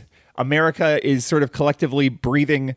They're kind of collectively exhaling after the end of the war. All of their fighting boys are returning home. However, the work is not done. And for, you know, a podcast that has been just totally fixated on Alfred Hitchcock and the fact that all of his movies seem to deal with cucking and seem to do with like an anxiety around your loved one being unfaithful. The fact that it's like all movies about that, and then all after a certain point, all movies about an anxiety about fascists and descendant fascism in Europe, and what are we going to do about these fascists? And something needs to be done about these fascists, and like action must be taken. We can't just ignore the fascists. The fact that the first movie he makes after the war is definitively over is in fact a combination of these things. There's a lot of Alfred Hitchcock is, constantly talked about. There's a lot of things that people talk about when they talk about Hitchcock. There's a lot of like motifs and themes that they return to. And as I've said multiple times on this show before, I was never like an Alfred Hitchcock expert. I wasn't reading a lot of books about him. I wasn't reading a ton of like interesting essays about him. So maybe my understanding of the Alfred Hitchcock discourse is a little skewed, but I think that this is not how he is talked about generally in a sort of popular consciousness kind of way. I don't think people think of him as the cuck anti-Nazi guy. But this is the movie that combines those two things to kind of for this project, for this moment, to kind of be like the ultimate Alfred Hitchcock movie. It is the cuck Nazi movie. It is about the most deliciously evil, not evil, but tormenting scenario that one could craft. If you love someone and you have a certain very specific anxiety about why you love that person, and then we like sort of craft a spy plot around exploiting that anxiety. It's absolutely fucking incredible. So Cary Grant, Ingrid Bergman's so much better here than Spellbound. She is kind of just like a boring patient doctor who is kind of bad at being a doctor. In Spellbound, in this movie, she is like really complicated and she's really alive. She's like a full human being. Cary Grant, very, very close in some key ways to his character in Suspicion. He is not the antagonist. He is not a sociopath or a psychopath. But there is this like antagonistic, bitter, sarcastic, bruised kind of way that he treats Ingrid Bergman in this movie that like speaks to a real darkness about him. There are moments in this movie throughout that almost feel like Alfred Hitchcock specifically. Like this movie, in a lot of ways, feels like if Suspicion was the super dark film that got botched in post-production and during production when they kept changing, the script from what he originally wanted the story to be. Like if Suspicion is the movie that was sort of like a failed, interesting attempt at making like a really dark story that really rubs the audience's face in sort of the nastiness of people and how much they could suffer, then Notorious almost feels like specifically Alfred Hitchcock righting the wrong of everything that went wrong on the production of Suspicion. And so like Cary Grant in this movie is absolutely pitch perfect in a way that he is especially with the ending, he is kind of thwarted in Suspicion. Oh gosh. It's like I could go beat by beat through the plot. Every single scene has like 10 different things in it that are amazing. Let's see, more background stuff. This is the first movie that Alfred Hitchcock made with Edith Head. Edith Head, the very, very famous costume designer. She said that Alfred Hitchcock, more than any director she ever worked with, Alfred Hitchcock knew exactly what he wanted. And usually in the script, he would say what different characters were wearing. And he would know that it's like, okay, we want her to be wearing a skirt that if she walks past a desk, the skirt brushes up against the desk. So like he's really clued into these minute sort of tactile details about clothing, even if he is not necessarily, he's not Edith Head. He couldn't design the costumes himself, but he knows what effects he wants from the costumes. And he is, he spends enough time out and observing people that he has a good feel for what kind of clothing grants those effects. So him and Edith Head would work together a lot. I'm not a clothes person. I think the costumes in this movie are very good. Especially the sort of party girl Ingrid Bergman scenes at the beginning of the movie. I think all of her outfits there are really interesting. And then the way that gets sort of more conservative as she has to go undercover. She has to like wear the riding gear at the horse club and everything. Like I think all that is cool, I guess, but I'm not an expert. I couldn't say definitively like, oh, the costumes are so much better here than, they were in Spellbound. I couldn't say, but Greg Toland shot second unit on this movie. David O Selznick pulled the strings and got Greg Toland to shoot all of the Rio stuff because this was all shot in a studio, but there's a lot of, rear projection and stuff like that to make it look like they're in Rio. All the special effects in this movie, I mean, part of it is just the plot is way more interesting, but often when I'm watching an Alfred Hitchcock movie from this era, I get very sucked into like, oh, that's interesting. I wonder how he did this effect. I wonder how he did that effect. There's a couple of moments like that. Like we see them in the airplane and the camera kind of casually pans over to see Rio de Janeiro outside of their window in a way that's like a very nice optical, I believe, not a rear projection. It could be a rear projection, I suppose. There's like a couple showy moments like that, but mostly I wasn't even thinking about the special effects. I was just sort of like, yeah, they're in Rio. These three characters that I'm fascinated by. Claude Rains was the other guy, character that I'm fascinated by. He is the Nazi who is hiding out in South America, who has connections to Ingrid Bergman's character that she has to seduce. That is the plot. By the way, plot of the movie is Ingrid Bergman plays the daughter of a fifth columnist American trader who was, working for Germany during the war. He goes to jail. She gets recruited by a unnamed intelligence agency. I don't actually know if the CIA was founded at this point or if there was some sort of proto-CIA that was working. Let's see. CIA founded in 1947. That's right. I thought it was a Cold War thing. I didn't think it was founded during the war. But there is a intelligence agency of some sort that is hunting down these sort of remnants of the Nazi party and those who are sympathetic to them. And so Cary Grant plays this agent who recruits her to go down to Rio to meet one of them because he is a former friend of her father's, and so she would be the ideal double agent. And then there's a moment where she's like, she does the what's his name in Pickup on South Street, Richard Vidmark. She does the Richard Vidmark on Pickup on South Street, where Cary Grant tries to motivate her through patriotism, and she goes, "Don't make me laugh." Like she goes, "Ugh, patriotism." We already know she hates cops, which is like a great detail. You're watching an Alfred Hitchcock movie because in the first 10 minutes of the movie, the protagonist says that she hates cops 4 different times. It's a movie that it's Alfred Hitchcock movie, so it's a movie that doesn't respect cops. We love it. So she's like, "Don't make me laugh. I'm not a fucking patriot. I don't want to. I just want to get drunk and have fun. I don't want to deal with all your bullshit." And he's like, "Oh, really? Because we have been bugging your goddamn house. And here's a conversation that you had with your father, and it's her father trying to convince her to like aid him and like join his organization or whatever." And she's like, "No, I never will. I don't want anything to do with it. I love America, and I'm sickened by all of you." And if I had to, so the plot is that she gets recruited. She ultimately does agree to go with Cary Grant down to Rio to meet this Claude Rains. They don't know what the assignment is, but once they get there, Cary Grant is given the assignment. She has to seduce Claude Rains' character. It's a Matahari kind of a situation.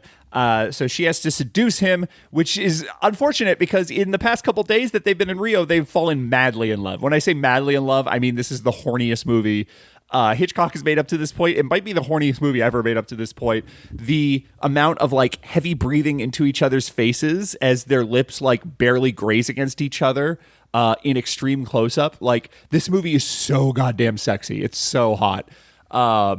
It's funny. There was a trailer. There was a BFI re-release of Notorious, and in the trailer, some critic is quoted as saying Hitchcock at his classiest. And I was like watching the trailer, and I'm like, is classy? Is that what we love about Alfred Hitchcock? Is that he's sophisticated? Like, I mean, his technique is sophisticated, but is classy the word we're using? Like, I know people are dressed well in Hitchcock movies. I think what we like about them is their baser pleasures. He's not making the earrings of Madame D over here.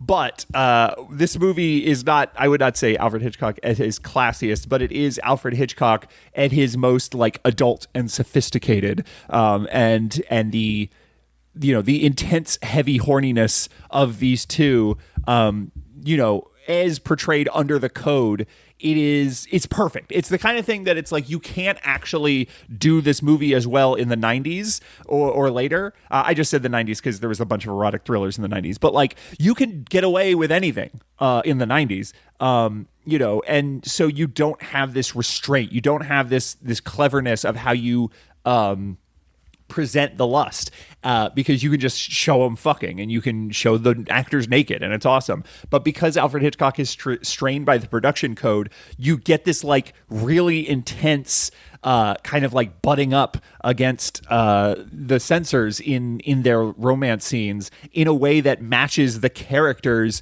sort of reluctance to fall in love with each other, or like the impossibility of their situation, the tortured nature of their romance it is amplified by the fact that like basically what is happening is they go to Rio and they just have 3 days of fucking. Like they are just fucking nonstop because they are so goddamn into each other and in love with each other. And it starts off they're just fucking each other because they both think each other are hot. And after day 3 of fucking, they're like, actually, I think I've seen into this person's soul, and I think I want to be with them forever. Like it is mad how quickly they fall in love. But obviously, it's 1946. You can't just have 2 people fucking for 3 days.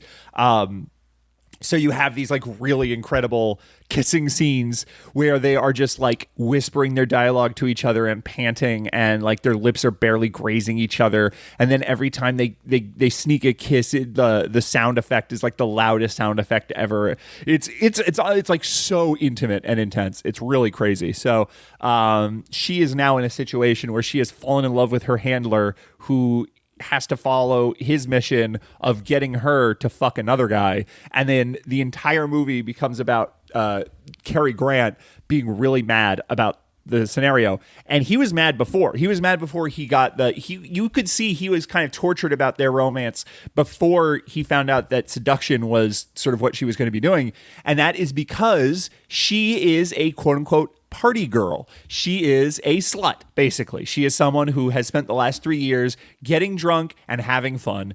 And obviously it is 2026. We can, we'll all salute her. Hopefully all listening to us will salute her at hearing that. Maybe you have a complicated relationship with drinking and you don't approve of her getting that drunk all the time. I understand that. But in general, a woman in the 1940s, realizing she is beautiful and trying to get the best out of life, and have a lot of fun. That is something that we can all go for. Cary Grant in this film is kind of disgusted by it, and there is this tension between the two of them the whole time because he's so fucking pig-headed. He wants to fuck her and he wants to love her, and he sees that she's just this incredible, amazing, fascinating, not just beautiful, but like funny and smart and cutting and insightful. Like she's just this incredible person and he's falling in love with her, but she's a slut, and it's like, oh, I'm so disgusted with myself is kind of the vibe. He's mad at himself for falling in love with a woman with a past, which is really interesting because it's a film. Like, we don't need to reclaim Hitchcock as a feminist. We don't need to overstate these things and say things that aren't true in order to get a reaction. We're not that kind of internet over here on Directors Club podcast. There's, if we wanted to do the clickbait article on Uprocks about the secret feminist Alfred Hitchcock, whatever, we could spin that rhetoric and it wouldn't be true, but it would probably get more hits or whatever. The truth is more complicated. Alfred Hitchcock, not a feminist. I don't think Alfred Hitchcock is really, I don't think he is not on Cary Grant's side in many ways. I think he understands where Cary Grant is coming from, and I think he's very sympathetic to Cary Grant's plight. Ultimately, where the movie ends up, it has a nice, big, happy, romantic ending. This is a movie where Alfred Hitchcock thinks that Cary Grant should get over it and these two should fall in love with each other. But it is a movie that is it does sort of take Cary Grant's side by saying, yes, there's something fundamentally wrong with her for having all of this sex out of wedlock. Alfred Hitchcock, he's a Catholic. And part of the way you can tell that is sort of the point of view of the movie is that it pathologizes it. It is not merely that she is a beautiful woman who likes to have a good time. It is that the implication is she used to be a good girl, and then when she found out in the midst of at the beginning of World War II, she discovered who her father really is because she discovered that he started working as a traitor against America for the Nazis. And that fucked her up. And that's when she started drinking. And that's when she started, sleeping around and all of that sort of thing. And in pathologizing it, and then once her father has a hidden poison capsule on his person, and the first night in prison, he kills himself. That's sort of the...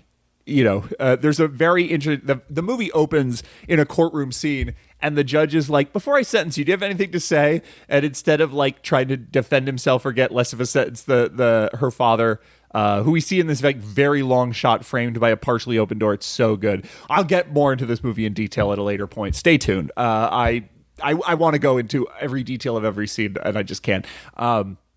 He has this long rant about how America is going to be doomed or whatever. And his lawyer taps him on the shoulder and is like, let's save that for the appeals process. But it's of course he wants to get all that out in court because he knows that he's not going to live through the night. So anyway, while they are on the plane to Rio, Ingrid Bergman gets news that her father is dead. And she has this the entire movie is about her in the immediate trauma of the shame, the family shame of her father just being sent to jail for treason. And then later her father's suicide after unrepentantly betraying America.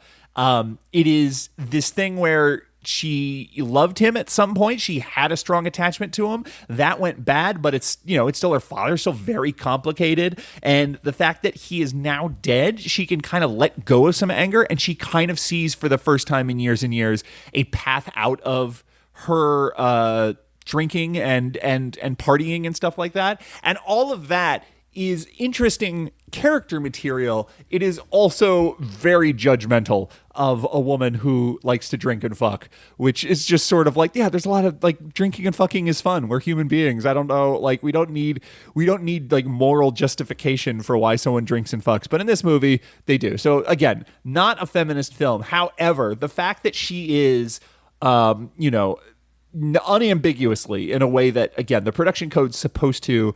The things Alfred Hitchcock got away with in this movie, absolutely incredible.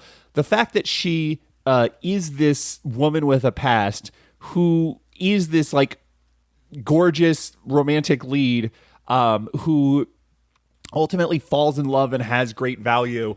And it is about, how these other men need to get over that fact, and how, Cary Grant is falling in love with her, but he can't admit it to himself because of this. But his bosses don't even know this whole side of the story. Obviously, he's not by the way, I fell in love with the agent I'm handling. And that way he would get reassigned. And he doesn't want that. So he keeps that part to himself. And the other people, they are just sort of look, we're not under any illusions about the kind of woman she is, right?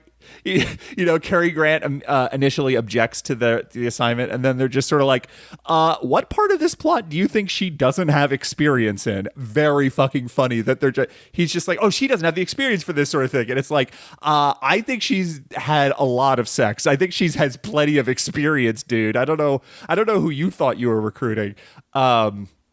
So we have this whole really fascinating, really loaded, again, just every shot, every scene, incredibly staged and constructed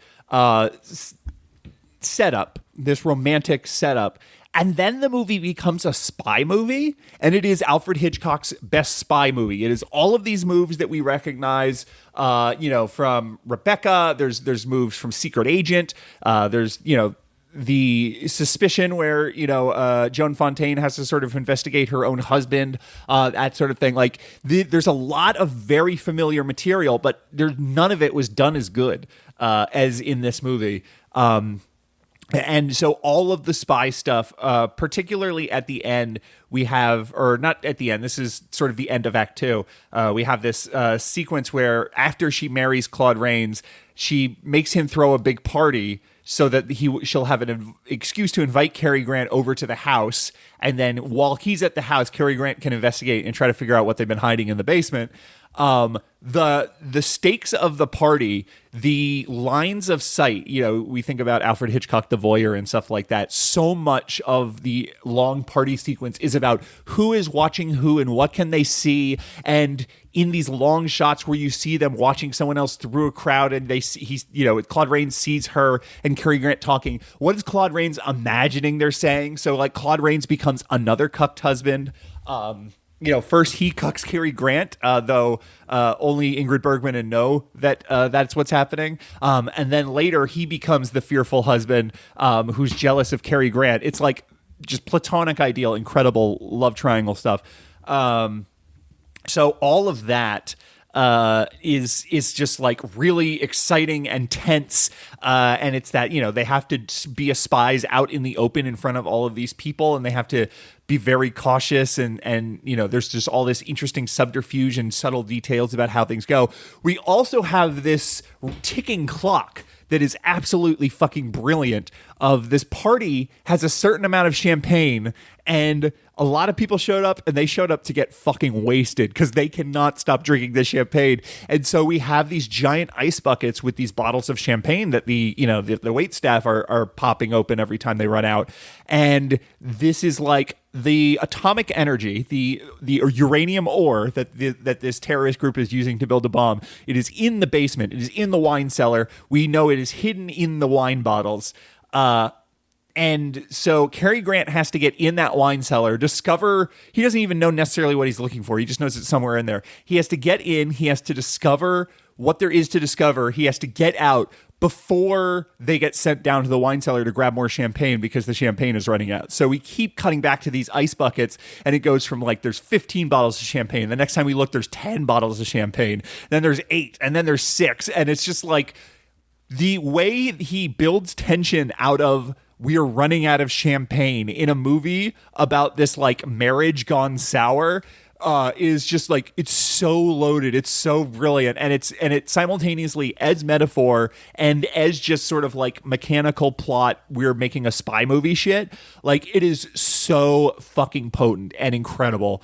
And it's just like the entire movie is filled with this kind of stuff. God, what else do I?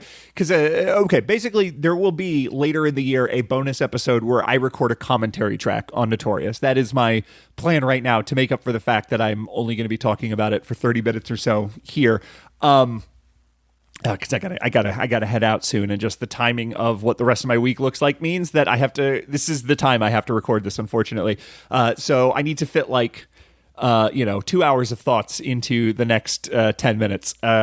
This is a movie that everyone was, I think watching this back to back with Spellbound is very eye opening in that it's like Alfred Hitchcock needs to really be engaged with material to make sure that all of these like intricate puzzle pieces, connect to each other. And Spellbound is a movie that he was only half-heartedly interested in, and that's why there's so much of that movie that you're just sort of like, what?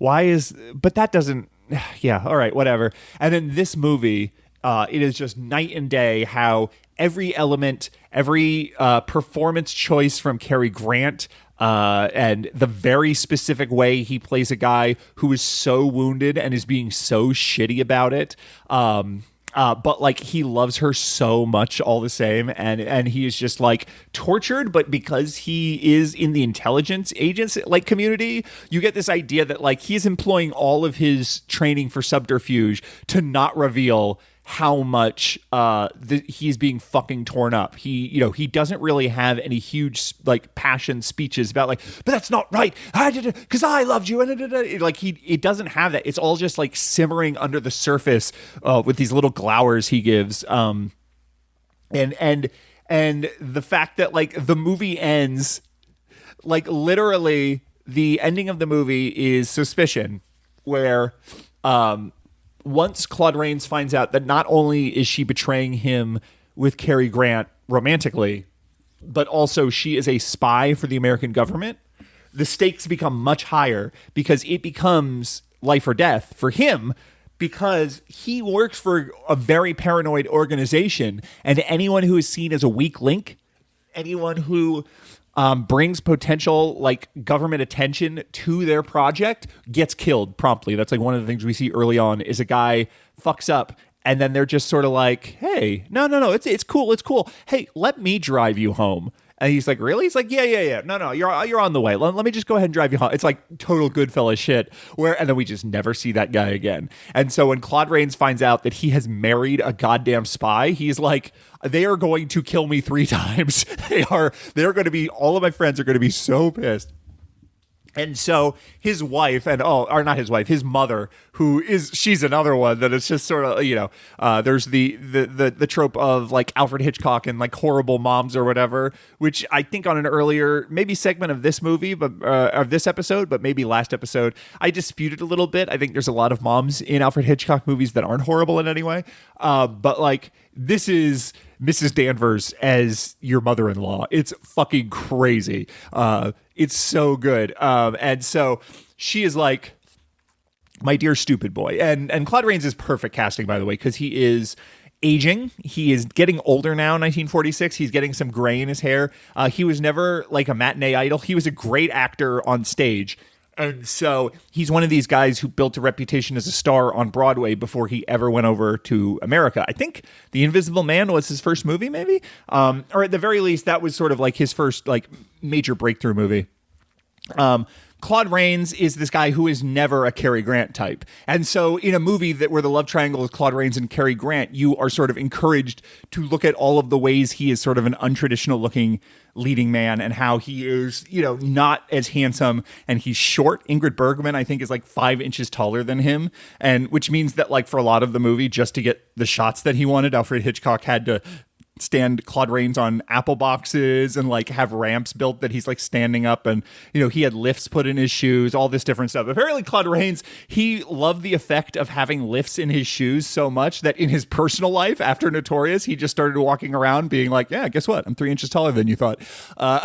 Which is like good for him, whatever, do what you got to do. I'm fully support people take control of their appearance in any way they want. Short men, if you want to wear elevated shoes, you go right ahead. That's very fun to me. That sounded condescending. Maybe it is a little bit. I'm a tall motherfucker. Anyway, important part to say is that Claude Rains is already this guy who you see him with Ingrid Bergman and you go, this doesn't, like Ingrid Bergman goes with Humphrey Bogart. Ingrid Bergman doesn't go with I forget his character's name in Casablanca, but like he specifically in Casablanca gets beautiful women through coercion and subterfuge. That's more the Claude Rains type. And so as soon as she starts seducing him, you get the feeling that he should know something is wrong, but he doesn't want to believe it. And so he is just sort of going for it. And then once he discovers she's a spy, he is so like the fact that Alfred Hitchcock spends so much time on this fucking Nazi villain's emotional state and how much it hurts him. It's one of those things where it's like, it's not about, Nazis are people too, and we should like really consider them as human beings and not like villainize them because like maybe they're complicated. It's not that. It's just like it makes the love triangle more potent. It makes the emotional story more potent. And Alfred Hitchcock knew that. And so when you watch a movie like Saboteur, the fifth columnists are just these like, I am an American hating robot, and I was programmed to hate America, and there's no psychology to that. There's no reason for that. I just want to bring America down because I'm a fascist. I'm a fascist. Fuck everything. All I care about is money and power because I'm a goddamn fascist. This is a thing that Alfred Hitchcock has done in the recent future with this exact kind of character, but because this is this huge melodramatic love triangle suspense movie, he instead invites us to like really be wounded with Claude Rains when he discovers that he married a spy. But he has Mrs. Danvers as his mother. Mrs. Danvers is a mother-in-law in Notorious, one of the great touches of this movie that is made of nothing but great touches. She is like, oh, don't worry, I know what to do. Have you ever seen Suspicion? We're going to poison her goddamn milk. In this case, I think it's the tea that's poisoned, not the milk. But it is basically the thing that they didn't get to do in Suspicion. They wanted Cary Grant to poison Joan Fontaine, and then Joan Fontaine's last dying act as a woman murdered by her husband is to get him to send a letter out that proves his guilt and gets him ultimately arrested. And that was the ending that Alfred Hitchcock wanted for Suspicion. Obviously, we got a very different ending that kind of sucks, but he gets to do it again in Notorious, where we just have this woman who's being more and more poisoned. And then when she shows up to meetings with Cary Grant, who is so goddamn pissed at her, and it's just sort of like, and he's so wounded and hurt, and he knows that he can never see her again because they were caught. It's like a whole complicated thing. I'll get into it in the commentary track, but like, he is already just primed to, be as uncharitable as he can in all of his interactions with her. And then when she shows up being all fucked up, he's like, what the hell's wrong with you? And she doesn't want to be vulnerable in front of him. She doesn't know she's being poisoned. So she's just sort of like, what of it? I got drunk last night. I'm hungover. And he's like, oh, of course. Yeah. You fell to your old ways, you fucking alcoholic slut. Like they hate each other so much because they love each other so much.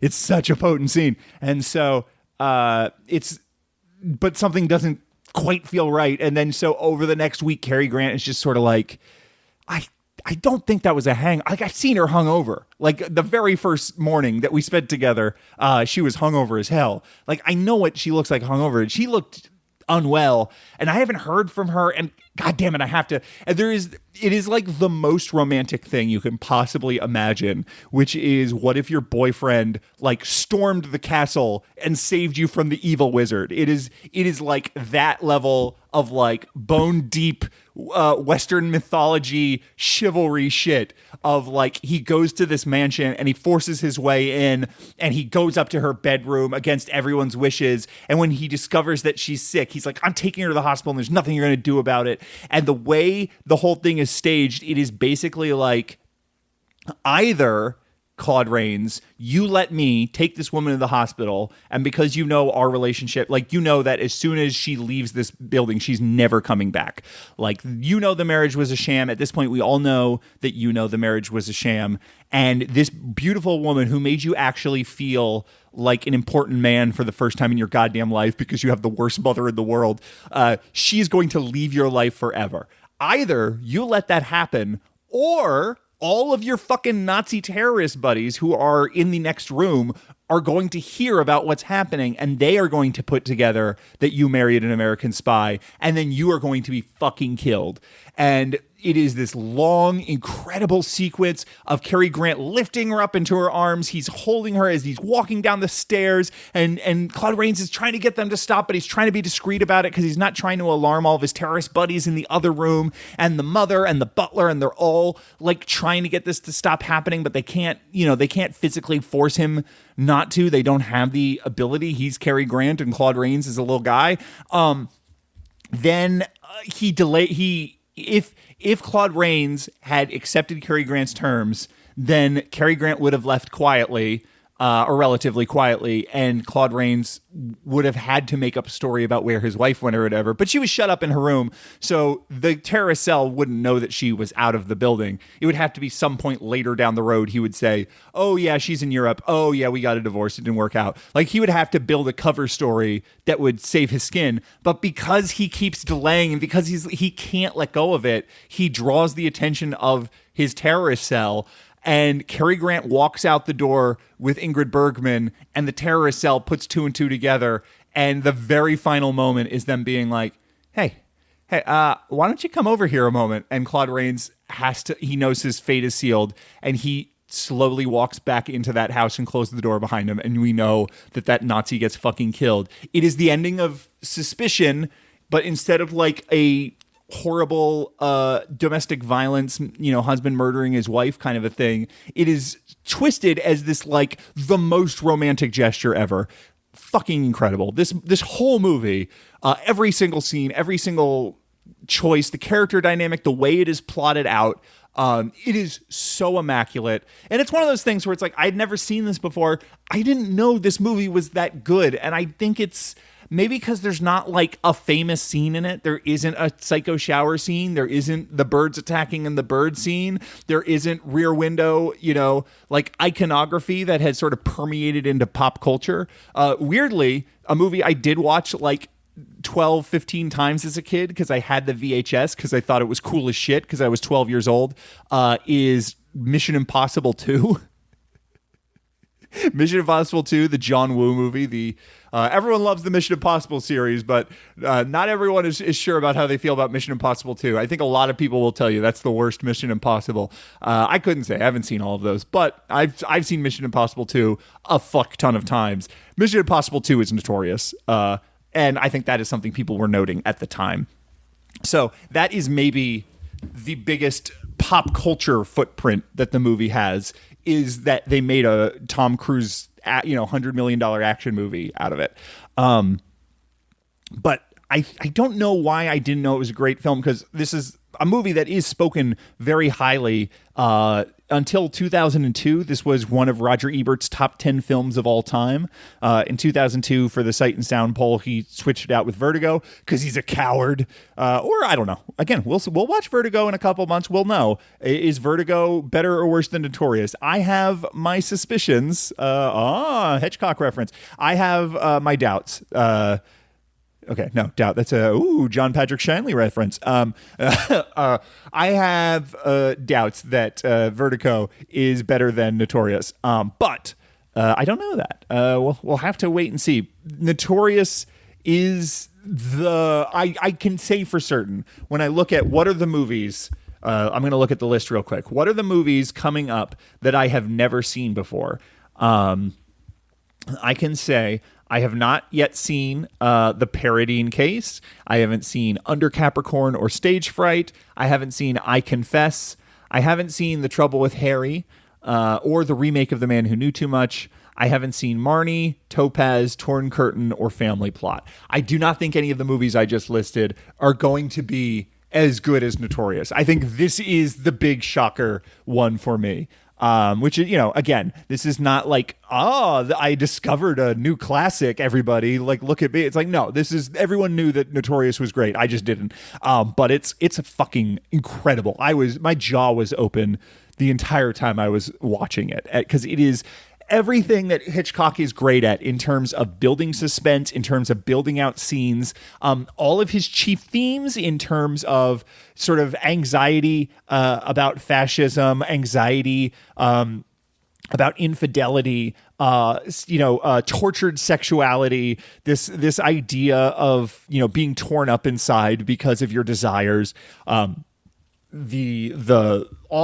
like a technical level, all of the special effects, all the processing shots, all the stuff that makes it look like they're actually in Rio, all of that is absolutely immaculate and incredible. The performances, I watched a clip of Roger and Ebert where they were talking about this movie, and Ebert said this is in his top 10 movies of all time. It was like from the 80s or whatever. And Siskel said this is his very favorite Cary Grant performance. This is my favorite Cary Grant performance. This is easily, to me, the best Cary Grant has ever been. And I love I love the screwball comedies a lot. Bringing Up Babies, incredible. I love North by Northwest. That's a lot of fun. I would say before this, Only Angels Have Wings would probably be my all-time favorite Cary Grant performance. I think this tops Only Angels Have Wings. This is just, it's on another level. Absolutely insane. Notorious, it's really good, it turns out. I'm very pleased. And you will hear more about it from me at a later date because, unfortunately, circumstances mean that I couldn't go long on this recording like I wanted to. And look, I've already gone longer than I wanted to. I gave myself a maximum of 35 minutes, and here I am. But next time we're going to be talking about a movie that is perhaps not as good as Notorious. It is The Paradine Case from 1947. We're back. We're dealing with Gregory Peck again. God damn it. I get Paradine Case and Under Capricorn mixed up. Like, before I started this project, I always got Suspicion and Notorious mixed up. I knew the basic plots of each, but I would get the titles swapped up. Paradine Case and Under Capricorn I get mixed up, and Ingrid Bergman is in Under Capricorn, so I thought for a second, a little Ingrid Bergman triple feature. We're gonna do another Bergman next. Nope, Gregory Peck, fucking boring ass Gregory Peck, and then like, where do you want what do you want from Alfred Hitchcock? Oh, a courtroom drama? Yeah, this is going to be fucking awesome. I'm not looking forward to Paradine Case, but maybe I'll love it. You'll have to find out. Stay tuned, and we'll talk about it next time.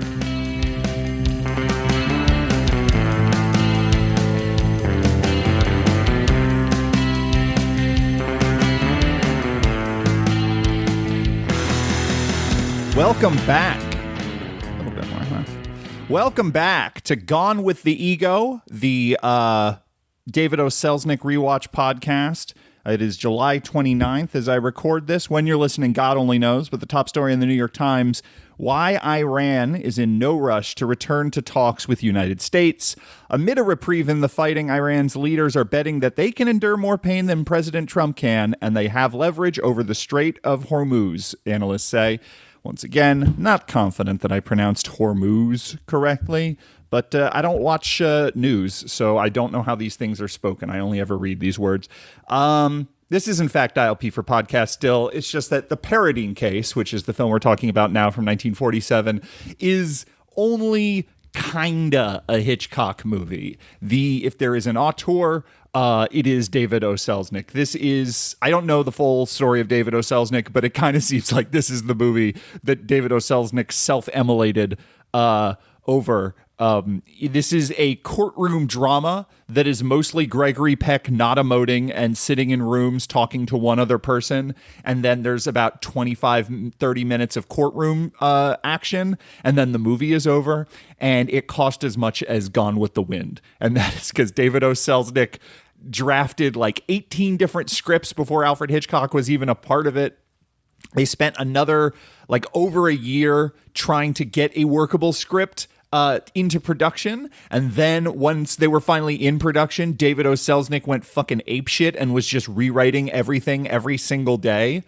He was like not sleeping. He was just staying up all night rewriting the script that they had spent a year writing every single night, so that often the pages that they were going to shoot that day didn't arrive in time.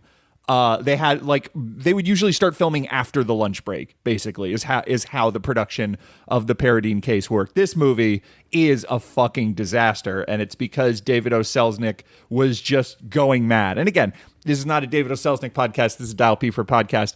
This is about Alfred Hitchcock. I don't necessarily know all of the biographical details about why this man was going apeshit, but I do know that Alfred Hitchcock, he got Alfred Hitchcock to America, and then so Alfred Hitchcock was along for the ride, and they produced a film that I truly, strongly have zero desire to talk about. This is probably my least favorite Alfred Hitchcock movie. I think it is worse than Easy Virtue. I think there's like a lot of production value. I think there's some neat shots. I think that, you know, some of the sets are good. There are actors I like in it, like Charles Lawton. It is a total fucking boring piece of trash. Because you have, once again, my arch nemesis Gregory Peck, who, you know, like he is better cast. Let's be clear. This is not a Spellbound level disaster performance. Like, you should not cast a man who cannot move his face as sort of like someone with a deeply buried, troubled trauma. Like, that just doesn't work. You need to, at some point, indicate emotions to an audience as an actor, and that is something that Gregory Peck is not able to do. At least not in Spellbound. Paradine Case, he's just playing a fucking defense lawyer, and he's just like, well, of course, the law and the dignity in the law, and this dignified woman is dignified, and so the extent of the law is that the law will protect the dignity of the law. Like, it is just sort of a flatline character in a way that when you see Gregory Peck there, you're like, yes, this man has like an extremely compelling bone structure. So I suppose he should be a lawyer. So like he doesn't bother me as much as in Spellbound, but like there's nothing about this movie that fucking works. The story is a rich woman poisons her husband. She gets the best defense lawyer that she can. This lawyer falls in love with her. He begins he can't believe that she's guilty because he's in love with her. So he begins doing this investigation and finding a way to blame this like servant of theirs. I think they call it a valet, but it seems like the stuff he does, I don't know if it's whatever. I've never had a goddamn servant. Maybe a valet does those things too. At any rate, he tries to put the blame on the valet. He goes really hard on this valet in the courtroom. The valet ends up committing suicide because even though he's not the murderer, he is slightly culpable. The woman that he is defending, Mrs. Paradine, who has been accused of the murder, is in fact the murderer, and she was madly in love with this valet. And so when Gregory Peck pushes her love to suicide, she sort of melts down on the stand and confesses to the whole thing. Gregory Peck is humiliated.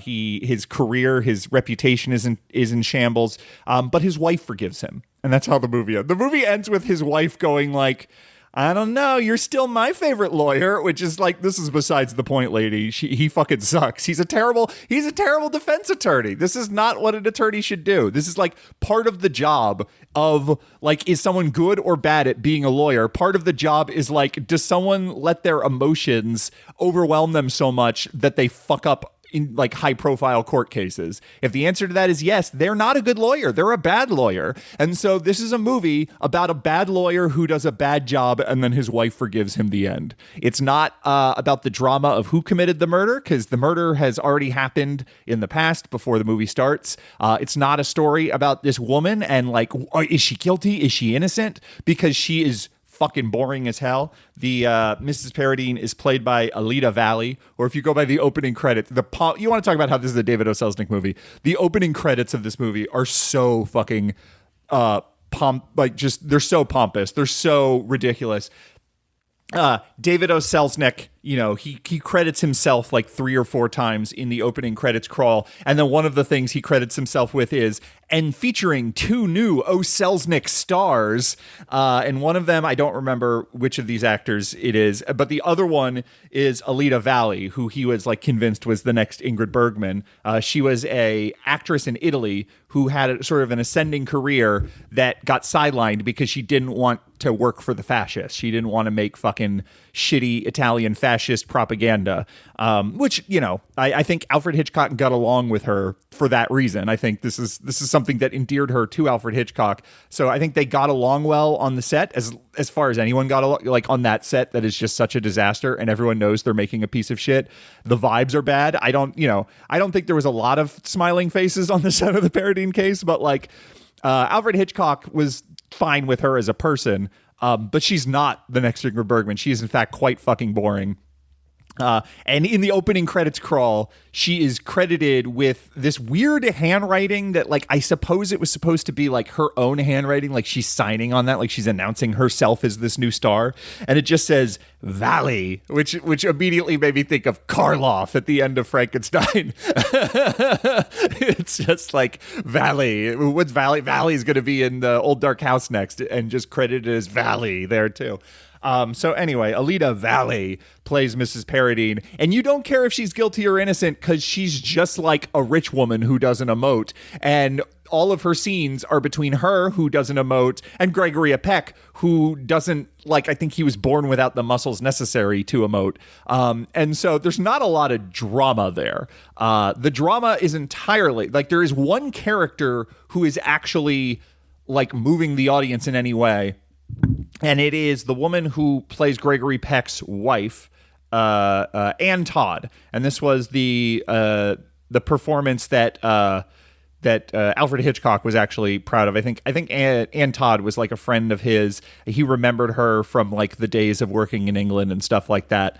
I'm curious. So this Paradine Case is 47. Did she end up in any other She ended up in an episode of Alfred Hitchcock Presents, but none of the other films. At any rate, Ann Todd does a pretty good job, except that the story, as told, is kind of difficult to follow emotionally, because you have Gregory Peck, who's just like, well, my dear woman, you are clearly not the murderer of your husband, so I'm going to get you off. And then we see him in a meeting later being like, I don't think she's the murderer of her husband. She's a fine woman, and I'm going to make sure the jury sees that she's a fine woman. And then we get Ann Todd, like she's in the room, but they don't see her, and she's sort of spying on them as they're having this legal meeting, and she's like, "My husband just called her a fine woman. He's in love with her." And so you just sort of look at Ann Todd, you're like, "Oh, okay, so this is a movie about a lawyer with a crazy wife, I guess, who gets like crushingly jealous of anyone that he defends because she thinks that means he's in love with her." And then it was about an hour into the movie that I realized, oh, Gregory Peck is supposed to be in love with her. It's not supposed to be it's about a wife who actually sees what's going on. She's the one who sort of sees what's happening to him as he gets deeper and deeper in this case. But because Gregory Peck can't actually convincingly make you feel an emotion, I didn't realize that was what was supposed to be happening. So it is the only actual arc of the movie that has any drama whatsoever is this woman who sees that her husband is falling in love with another woman, sees that he is going out on a limb and maybe even risking his professional reputation to defend this woman.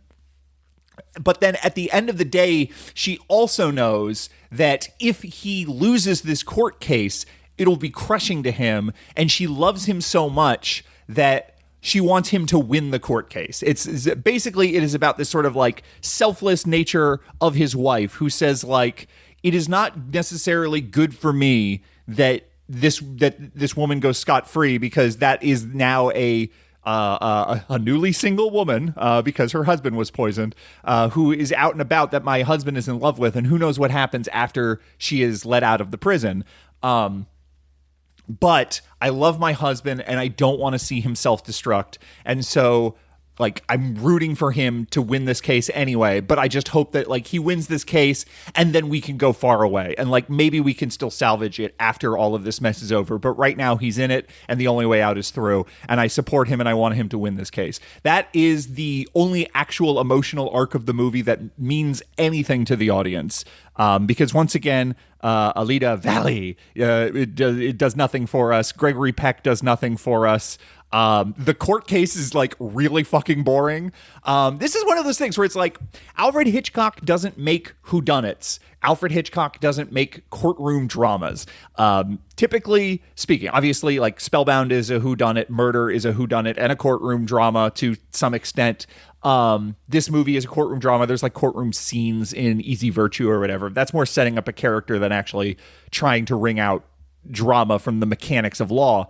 But like, Alfred Hitchcock is a true crime guy. Alfred Hitchcock is like the first true crime guy. Alfred Hitchcock was, as a child, running around London. I forget that fucking crazy name for that. There's the nickname for the British children who were just delinquents running around London in the early 20s, but late teens. But like Alfred Hitchcock, he would loiter around courtrooms and watch these trials go on. He's really into true crime. He's really into the true stories of murder. He's really into like being in a courtroom and stuff, but he doesn't make these as movies. And the reason he doesn't make these as movies is because the appeal of being in the courtroom is that you can play a movie in your head. You get to hear all the evidence presented and stuff, and then you sit in that audience, and then Alfred Hitchcock, the guy who has an incredible sense of story, is able to take these raw facts and spin out these like lurid suspense tales out of them. Like, this is the Alfred Hitchcock thing where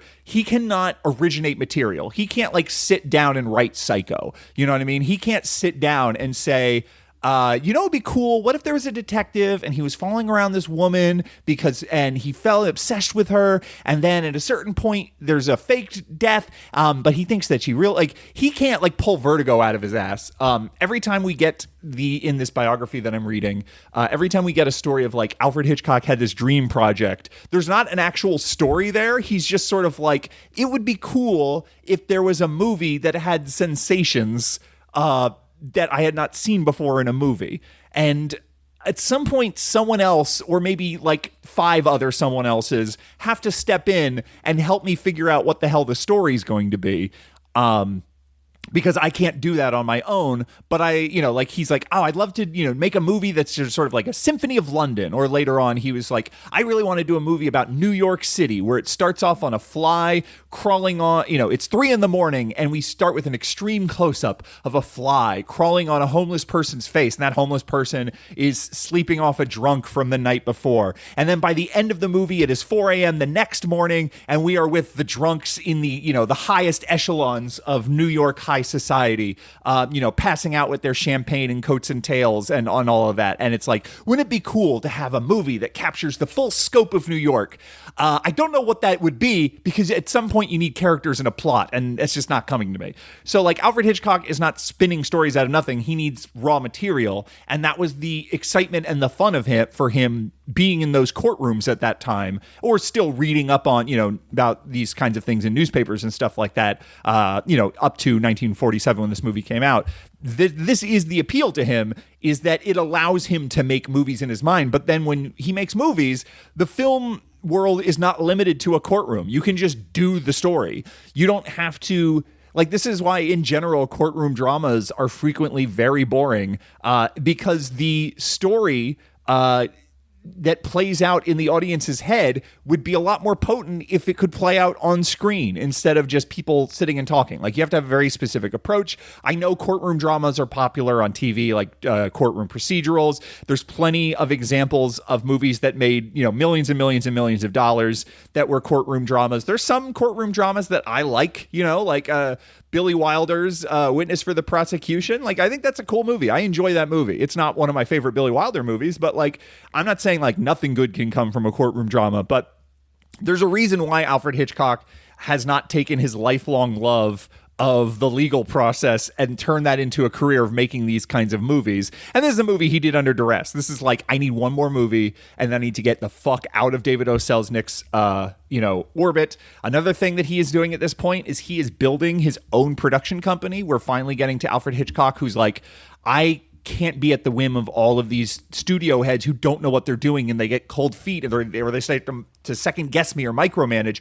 I need to have more control over my projects if I'm going to produce more Notoriouses and less Spellbounds, So he is creating this company called Transatlantic. So during the extremely long, drawn-out writing process for the Paradine Case, he is also running back and forth between America and England, trying to put this company together, trying to get investors, financiers, all of those details I'm not going to go into because, frankly, that's the sort of thing that bores me.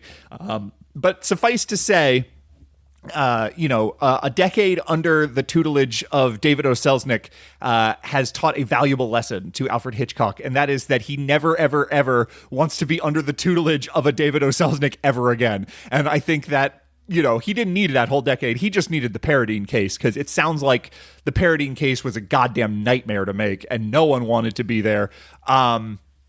So you get this thing where there are certain scenes where you get an Alfred Hitchcock who's really fixated on a kind of camera movement. There's a scene where Gregory Peck is sort of interrogating the valet, not in the courtroom, but like earlier, he's like doing an interview or whatever. And Alfred Hitchcock is playing this game where it's a dark room, but there's like a lamp over this table, and the lamp is in the foreground dividing these two men. And Alfred Hitchcock keeps bouncing the camera back and forth with this lamp as like this kind of focal anchor point.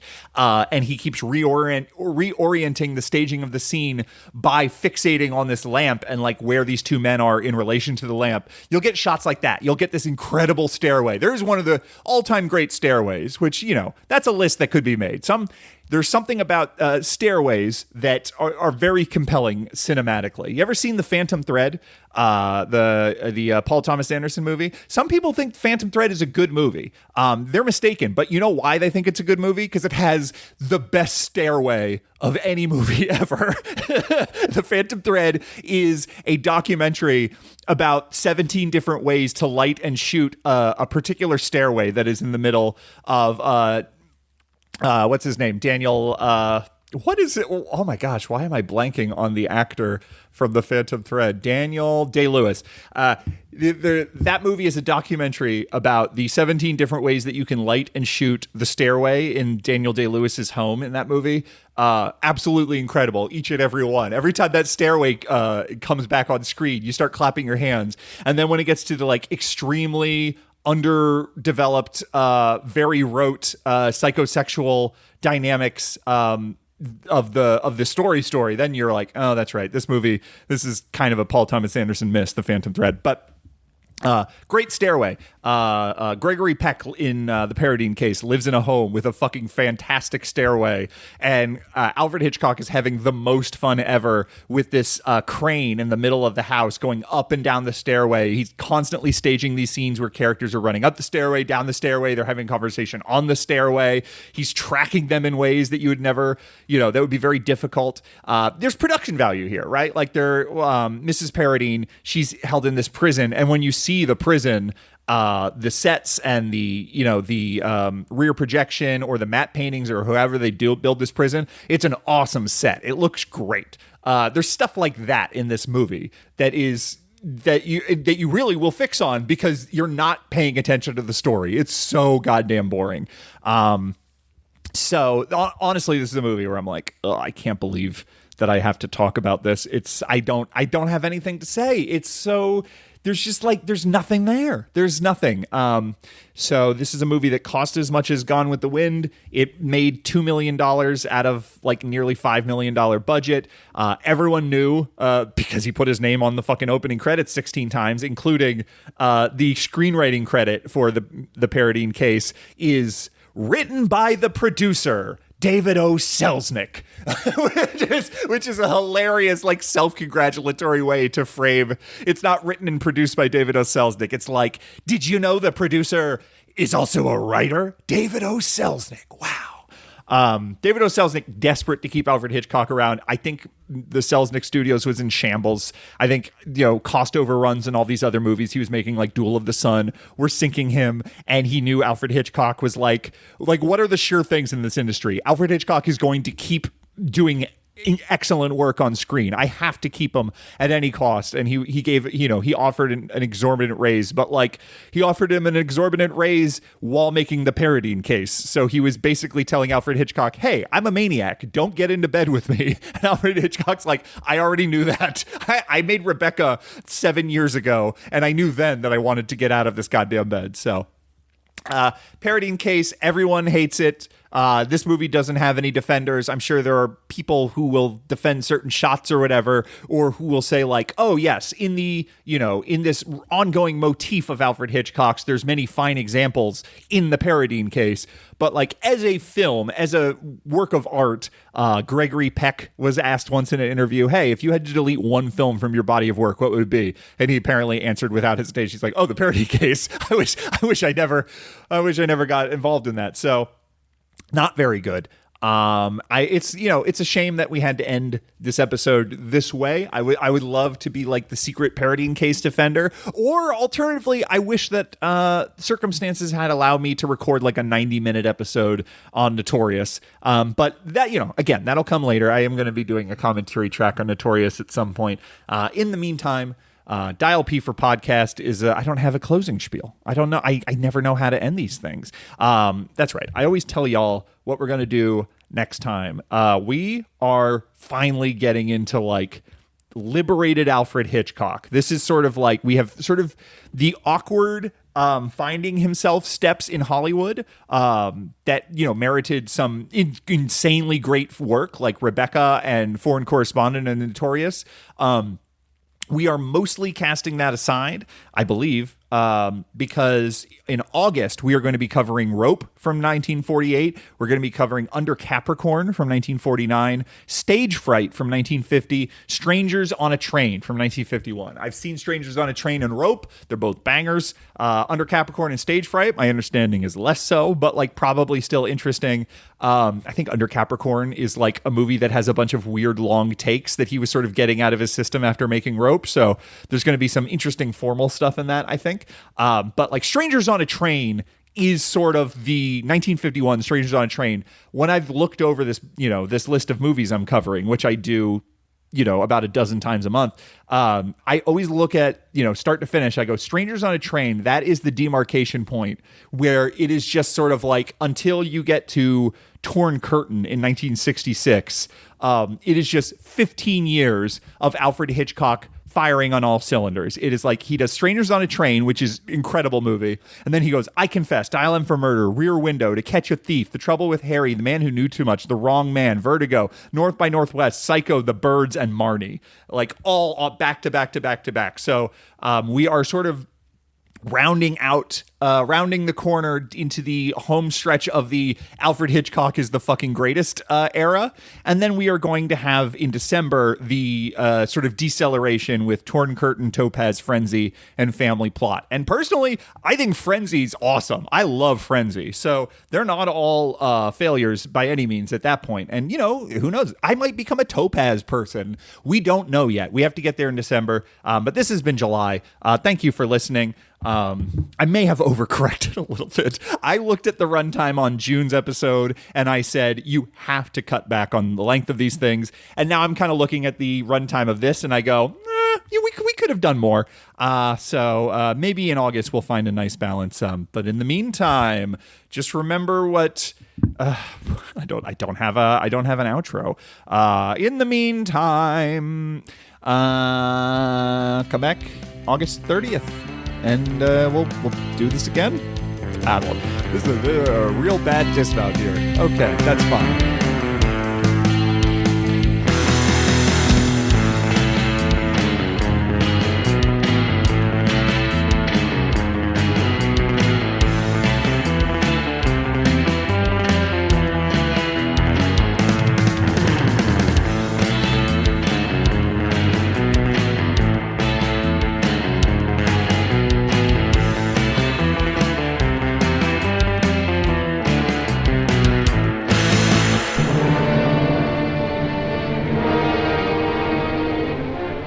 Forget this man.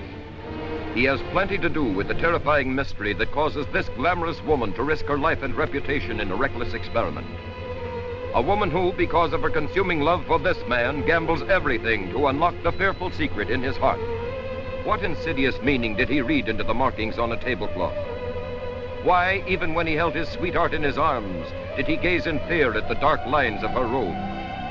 These are some of the clues in the motion picture which bears Hollywood's most distinguished mark of quality.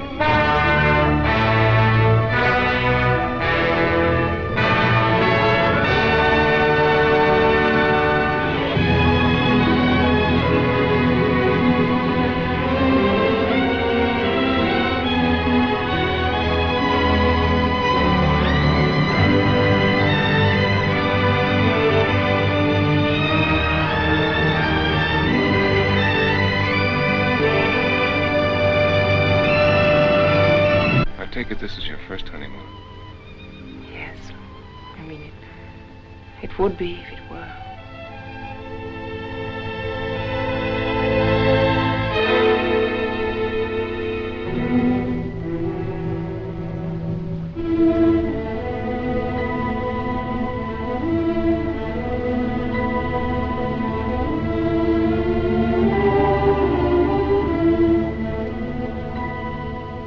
We told you not to forget this man. He is Alfred Hitchcock, the famous director, whom you are not likely to forget after you see Spellbound.